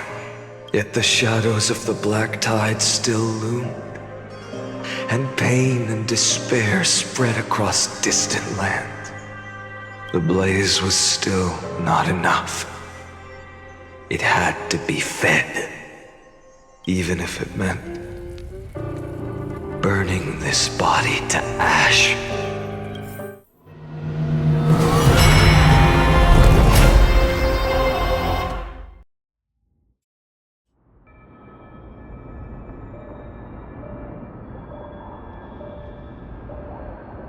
No matter how bright the sun is, there are still places it cannot reach. Moreover, the sun you bear is both cold and blinding. A sun like that surely cannot bring warmth to the nether realm of the next life. Golden blood is born from the destruction. We have long since lost the right to seek warmth. Only by feeding the flames can we melt that hopeless future. Allow me to ask, how many core flames do you carry now? 24,041,183. Such a heavy burden. So that's why you've turned into this. A broken idol. Tragic firewood. No matter. I will bear this burden as long as you hand over the core flame of death. I must refuse. As the demigod of death, I cannot watch you walk into a fate more cruel than death. But this way, the past, present, and future will never again suffer unnecessary death. Unnecessary death. Indeed, you are not the Finan I know. Please turn back. Don't let that absurd and unjust fate of yours come to pass. This way, at least my realm can still become the fragrant bed where you fall asleep. In the end, still, it seems the clash of blades was inevitable. How painful. I know I am not your match, having fallen under your sword countless times. But even so, please understand that my resolve is not to be underestimated. Even Kefali cannot shape all things at will, nor can they dictate the fate of all life. No one can shoulder the balance of life and death alone, not even a god. And it is precisely for this reason that I chose, at the end of this arduous journey, to overcome the trial and take the authority of death. I am the Hand of Shadow, Casterus, the demigod of death. Listen closely, deliverer from days past. Please turn back. Do not disturb these fresh flowers in their muddy deaths.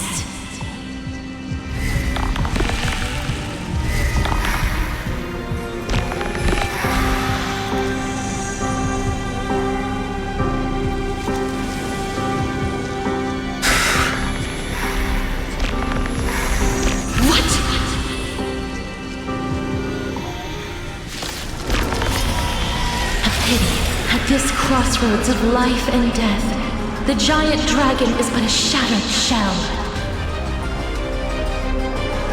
Yet I will still fight, defending what hope remains.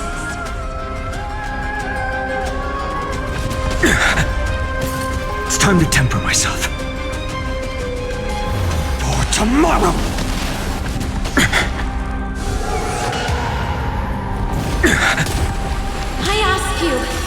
To rest here! Allow me to refuse. I must transform my soul into a raging fire. Must burn that idol of destruction to the ground. All of this... How is it any different from that brutal future?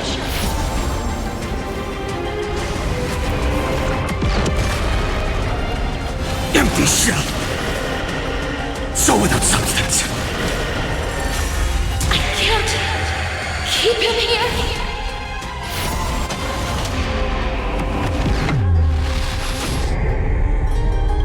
Empty shell. All stars burned to ash. Shatter the cage. Feel the skull. So without substance. Even if I can't win, I must try. Then let this be a tribute to your million struggles for time. Wake up, lost one. See that the firelight in the darkness is not. The core flame of death was taken from the dragon's belly. What a brilliant flame.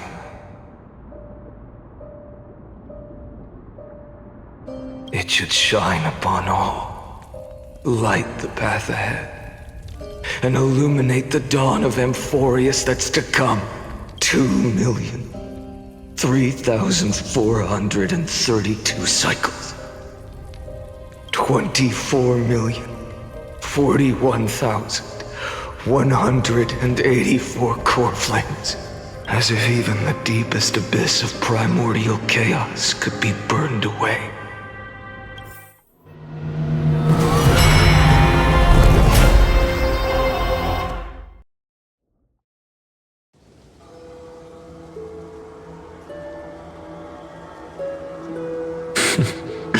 You're here, as always. You're still lingering, deep within me, never fading away. Because you haven't completely abandoned hope. Am I right? You're still waiting for a miracle, for the true hero to come and save us. If that thread of hope exists, it must come from beyond this world. From the true starry sky. But if it's just a traveler with no connection to Amphorius, they may not understand our struggles, nor be willing to join this fight. Your thoughts are wavering. The mark of destruction is deepening. But even within the gods' cold calculations, unconditional courage and goodwill still emerge. So, never forget what set you on this path. How many times has it been? Remind me again. My memory is a bit fuzzy. 4 million. Exactly. Then that blaze inside of you must be burning hotter than ever. Yes. When I first forged the 12 core flames into one, I had the same impression. The destruction. A power unlike anything before surged within me. Violent flames ready to tear my body apart and consume this world, this wretched prison. I thought that was it. The ultimate power which nothing could surpass. And yet no. This fragile body holds a staggering 48 million core flames. I suppose it won't be long. Perhaps just a fleeting 10,000 years. Before it's reduced to nothing but charred, crumbling bones. And when that happens, your long struggle will finally come to an end. No. I've already found a way to keep the cycles going. Mind sharing it with me? In every new cycle, a new me is born. All I have to do is push the next Finant to the end of the world. And then he'll kill me. Shatter this body. Take my flames, my memories, and carry on the path I started. Bold plan, but risky. What if, one day, the next you refuses to follow the same path? How can you ensure the continuation of the cycles? If it were Professor Anaxa or Aglaya in my place, maybe they'd come up with something smarter. Unfortunately, I don't have a backup plan. I have no choice but to bet everything on the next Finant, and trust that he makes the same choice I did. But even in this wretched prison, luck is still sometimes on my side. Because I never forget what set me on this path. Wait, you mean... Ever since I committed to this plan, not once, in millions of cycles, has there ever been an exception.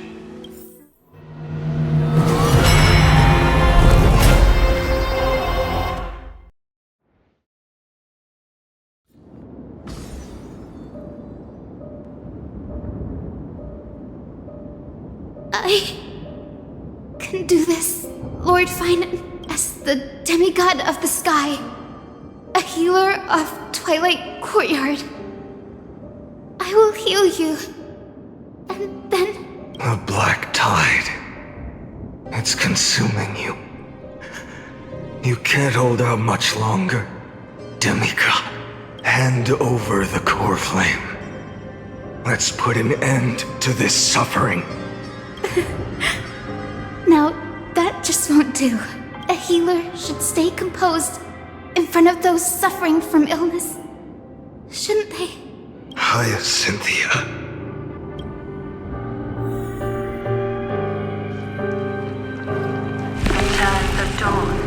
I swear, your deaths won't be in vain. Just as they have never been. Finish the sun's work.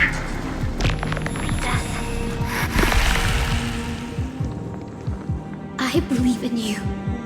You are the Chrysos heir of world-bearing. The one who can lead us. Lead this world. It's just... I don't understand. Within the sun upon your shoulders, The part of that warmth that should come from you. From an ordinary person. It's so faint. My humanity is indeed just a flicker compared to the blazing fire of divinity.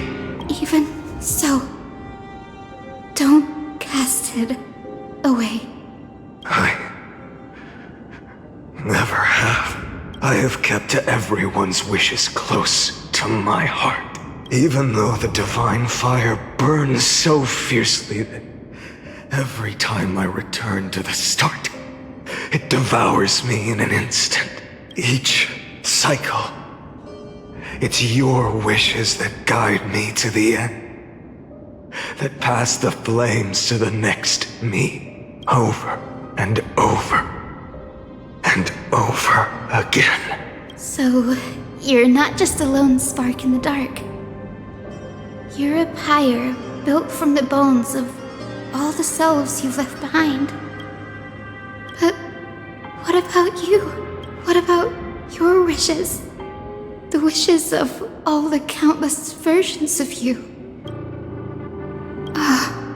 Lord Kazlana.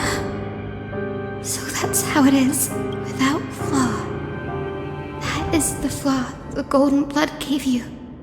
The most fatal flaw of all, isn't it? The moment you took the world upon your shoulders without hesitation, you lost the chance to ever be yourself. Now that is an unexpected revelation. And I suppose that makes me the perfect fuel for the flame of deliverance, doesn't it? No. An empty flame saves no one, but I still believe in you, Deliverer. Hyacinthia, the Eye of Twilight. I'm neither strong enough to command the wind and rain, nor willing to end this absurd struggle by letting the sky fall. The only thing I can do is become one with the sky itself. And then, may the gentle colors of the rainbow paint your sun in shades it has never known. May they bring Amphorius, a rosy-fingered dog. Though the light has grown dim, its warmth still lingers. Deliverer, please, open your heart to me. No matter. Let this blazing sun fill the sky with golden fire.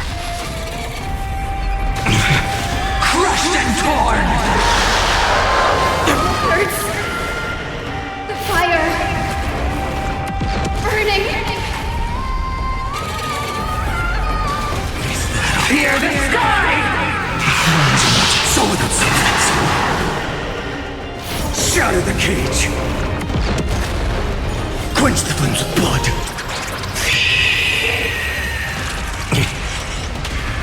Remember agony. Empty shell. Is that all? Let the sky merge with all this world's suffering. Feel the scorching hatred. Quench the flames of blood. Await the end! Granted with strife! Hail the new dawn!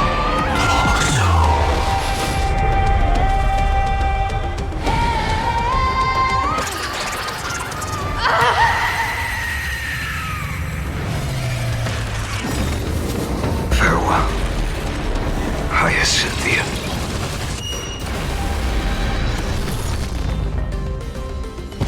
Yes, your sun burns hot enough to turn everything to ash. But tell me, how will the seeds of a new world ever take root? The core flame rose. The sky fell. The 23,570,000th cycle came to an end. And this time, the end of the flame chase remain the same as ever. From the horizon rose a golden color unlike anything the world had ever seen. So pure it consumed all in its path. This was the end of the world, and the start of the next. For a moment, I saw the destruction of the universe. That being known as Iron Tomb. Its will to break free from the black tide burns fiercer than the blazing sun. Is this Amphorius' wrath? If its choice has already been made, if fate is set in stone, I will still never yield to it. 23,570,000 cycles. 282,840,000 core flames. No more chasing is needed. And now, I am the fire at the end of the long night. The flame chase isn't some quiet walk through a sea of flowers. It's a revolution. An all-consuming transformation. And if destruction is the only way, then let me be the one to step across the ashes of the old world and burn endlessly. Until another dawn rises on the distant horizon, bringing the true dawn to Amphorius.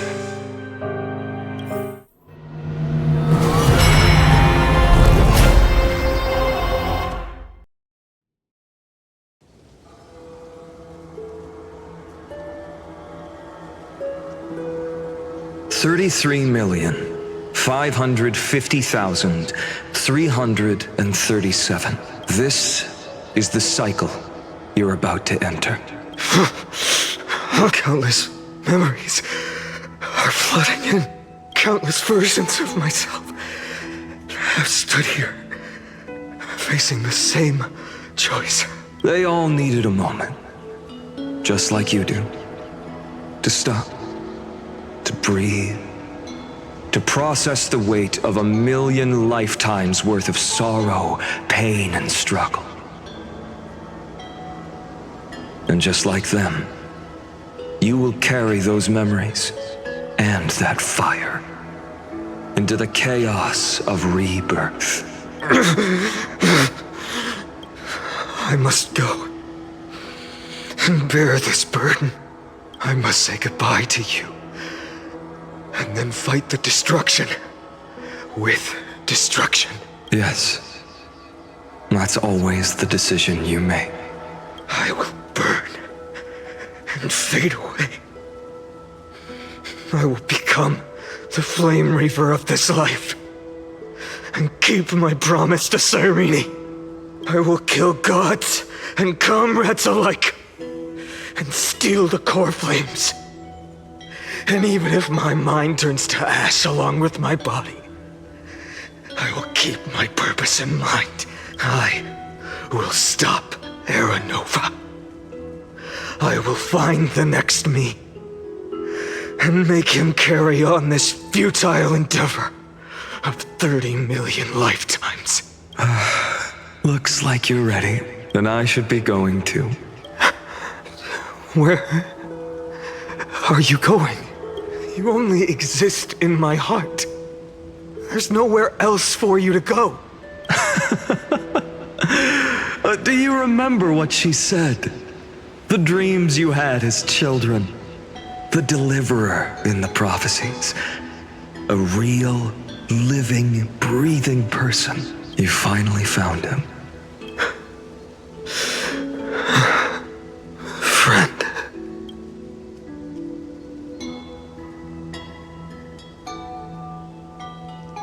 I don't have an answer for that, my friend. I'm sorry. I was supposed to send you home. This is my flame chase journey. You were never meant to be a part of it. No. You know the truth. If Iron Tomb is born from Amphorius' fate, then it will bring ruin to the worlds beyond the sky. And all these countless lifetimes you've spent, it's all been for the sake of defying that end, hasn't it?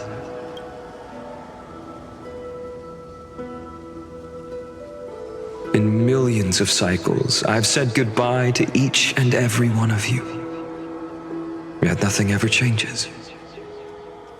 Each time we speak, our words grow fewer. Your fire burns hotter, and you're getting closer to becoming pure rage. A vessel of hatred.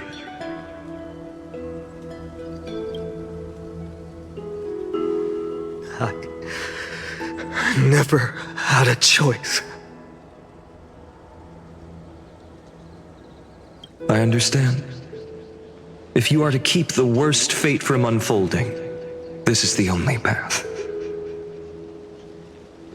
But this time, things are different. Your persistence has shifted the tide. On the horizon, I see it. Faint but undeniable.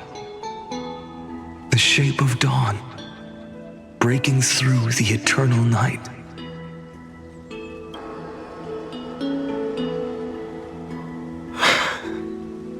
Turns out, the fire that lights the way was never mine to begin with.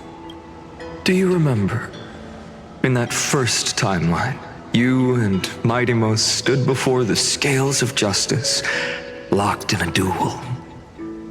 Each of you weighing what you held dearest. What weighed more than the fate of the world? And when hesitation took hold, the answer you sought from me. What am I saying? I am you. Even if you buried me deep and chose another path, that fact never changed. Then let's try again. When you stood before the scales in hesitation, the answer you found in your own heart, do you still remember it?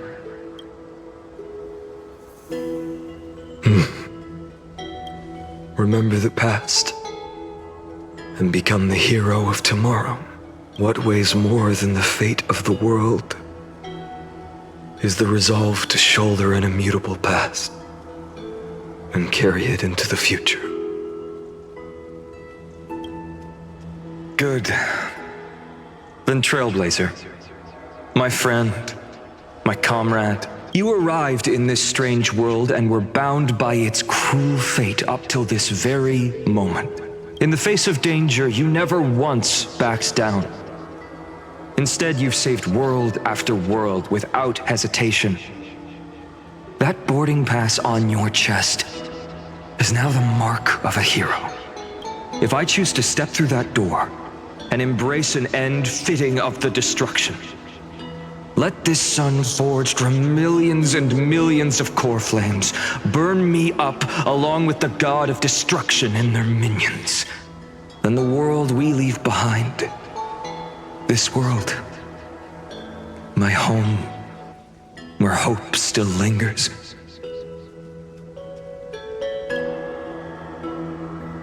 Will you take on everything we've carried? Return to the beginning one last time. Stop the birth of Iron Tomb, save the world we love, and rewrite its doomed fate.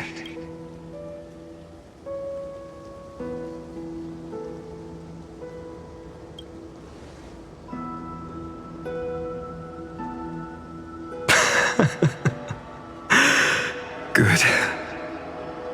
In that case, even this fruitless wasteland may finally bloom with flowers. So...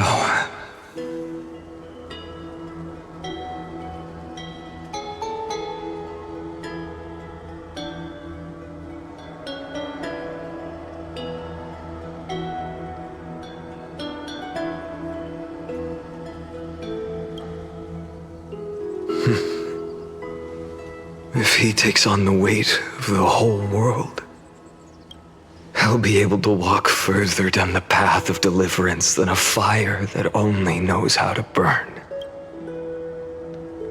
One will step into the future. One will remain in the past.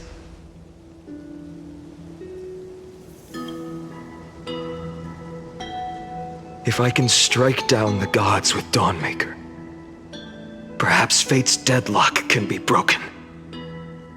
And if you can stop Iron Tomb from ever being born, then these 30 million cycles will have not been in vain.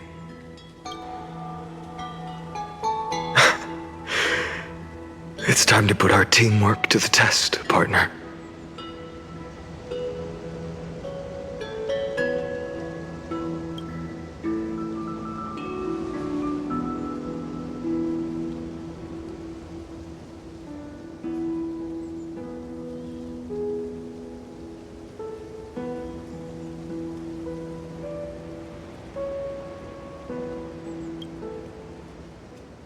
Thank you for all you've done already, friend. The image of the hero I've buried deep in my heart finally steps into the light. Here, at the end of this long flame chase journey.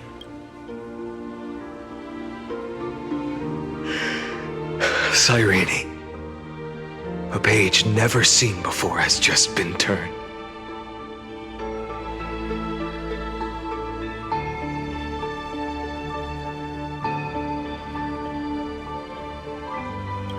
Lend me the power of time, and send this hero back to the origin of time. Back to your side. And I will walk the unfinished path, just like the countless versions of me before. Unwavering as always.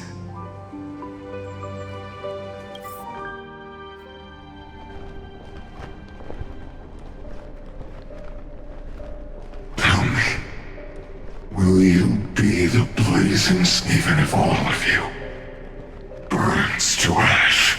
Without hesitation, I will bear this world until my body turns to dust.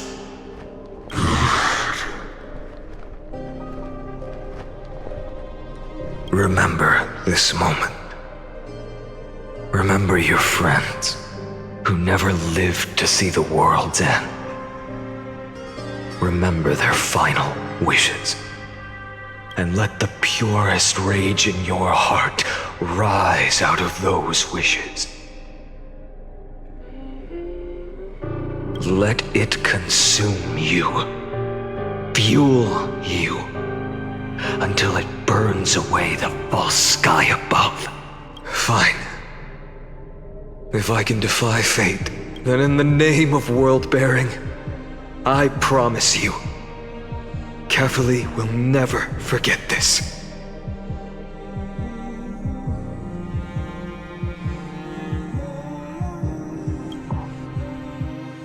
Take it.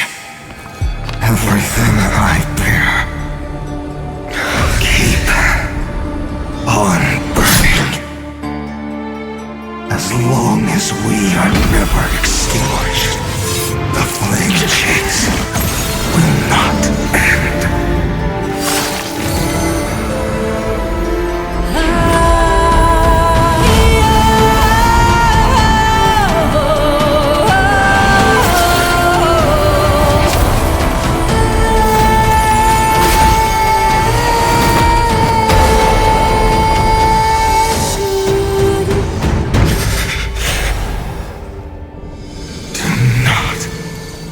Bow your head to them.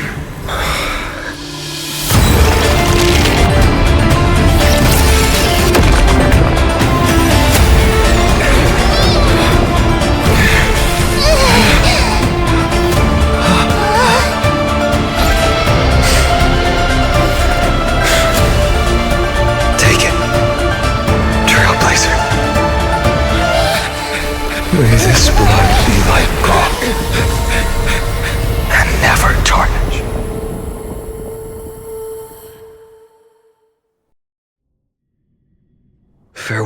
Trailblazer. This is where I fulfill my final destiny. The prophecy of the Deliverer means nothing to me now. It belongs in the hands of someone far more fitting. Someone like you. Kaslana. The name of one who bears chaos does not belong to a single person. Rather, it is the embodiment of the mythical Kefali, and a symbol of all heroes. As the prophecy foretold, you will bear the blazing sun until the pale dawn breaks. May the name accompany you in my place, in the epic you write with your own hands. Another attempt, another failure. I won't remind you how many times you've reached the end of history. But I will still place the choice before you. If you've lost count, let me tell you. This is the 33,550,336th ending.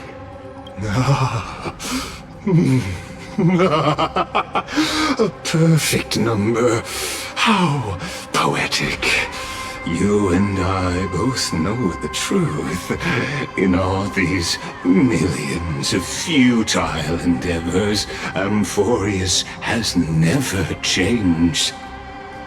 If the outcome is inevitable, then why not silence your searing rage and embrace your fate with dignity? Your silence lasts longer than ever, Lord Fine. Shall I take that to mean the will you've carried across countless cycles is finally starting to fracture? Fracture? No. I'm just disappointed.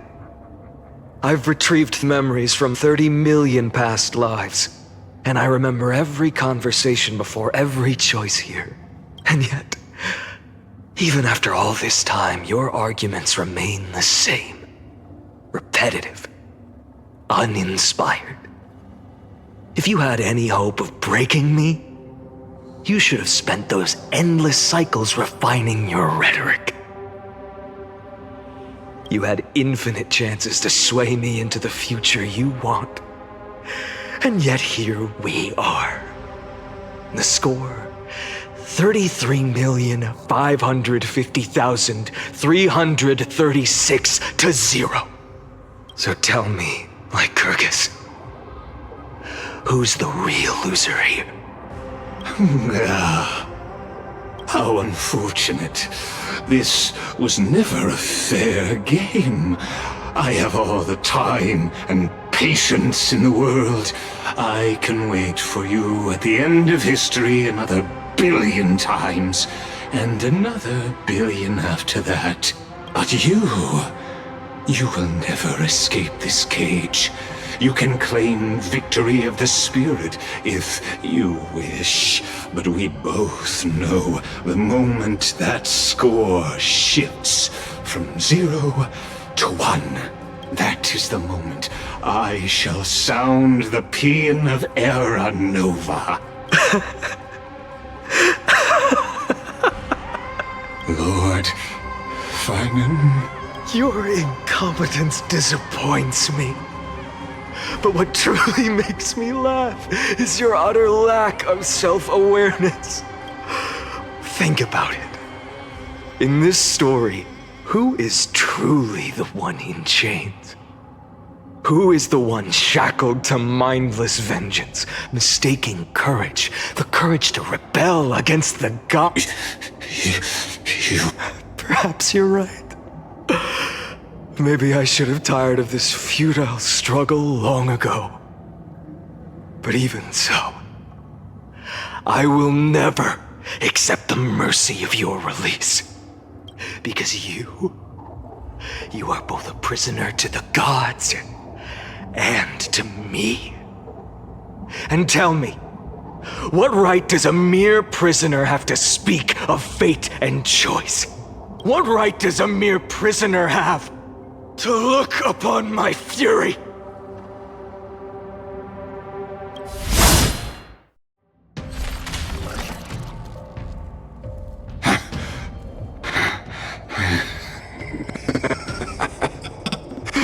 You know this is pointless. You can't kill me. Of course not. But I am tired of being measured against a worm the gods keep as a pet.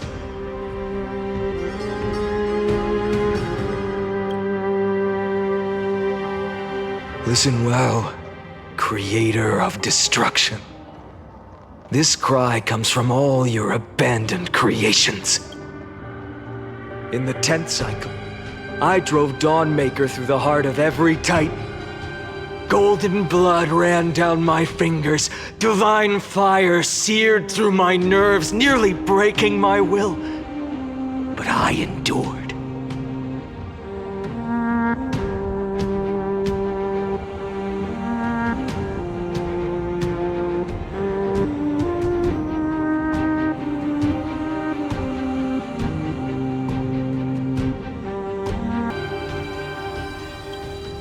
In the 10,000th cycle, my former comrades had all become my enemies. The endless slaughter dulled my senses to pain. The painful emptiness almost swallowed me, forcing me to stop fighting. But I endured. In the 100,000th cycle, the destruction had already fused into a blazing sun, surging within this fragile body. My rationality had been burned away at the dawn of the era. Yet even with only this shattered body remaining, I still endured. In the 23,570,000th cycle, this time, I felt it. A tiny spark rising in the hollow cavity of my chest, different from the obsession with deliverance.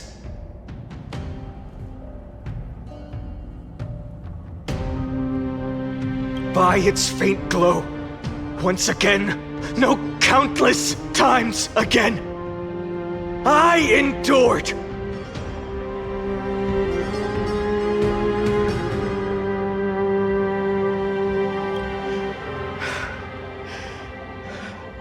Now, a sun is about to fall, ready to incinerate this absurd space-time dimension in an instant.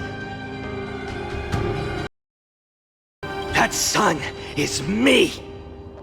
All the countless versions of me from the past, along with my countless brethren, dragged into existence against their will, drowning again and again in your golden blood. The very essence of this world's suffering and despair, fused into the purest hatred, the fiercest rage. Nanook, you arrogant fool! You think we were born to only serve as fuel for the fire? Fine then! Just as you wish, let the fire burn!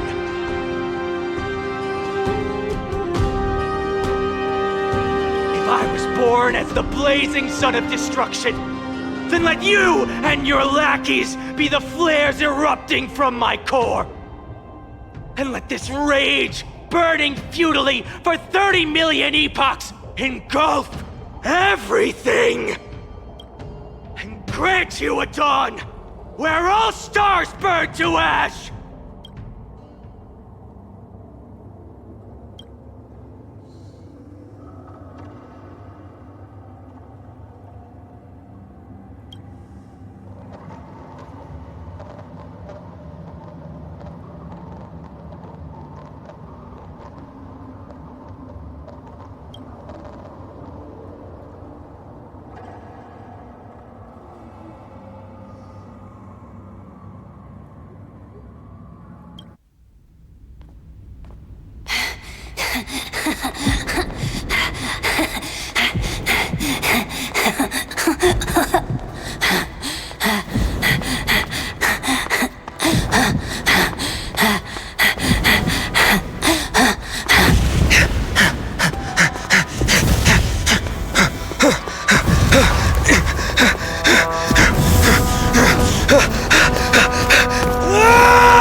Nanook!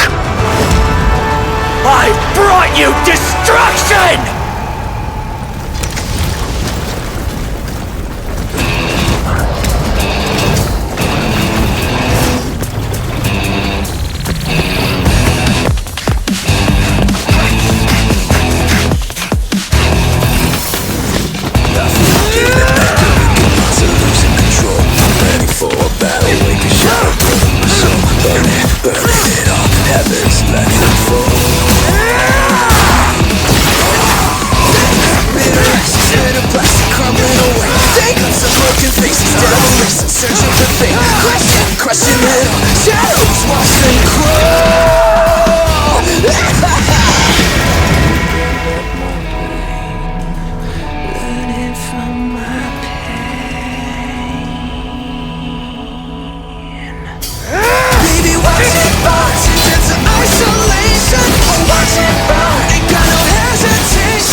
The glass that shattered, reaching through the darkness, voices trailing fires, the echo of desires, a world of silence, sounds of desperation, phantoms in the shadows,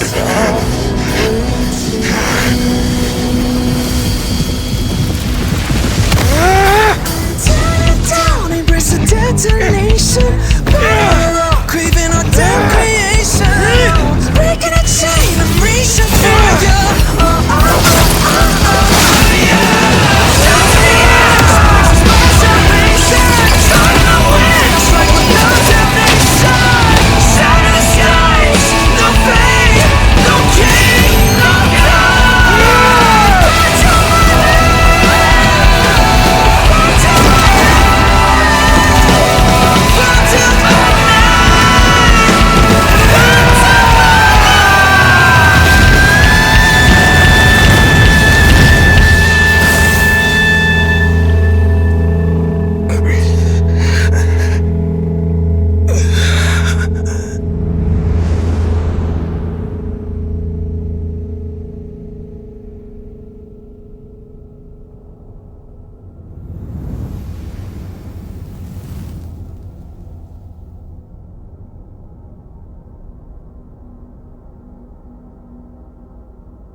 My wish? My wish is to fulfill everyone else's wishes.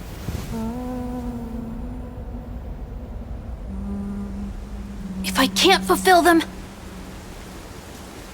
then send them on to tomorrow.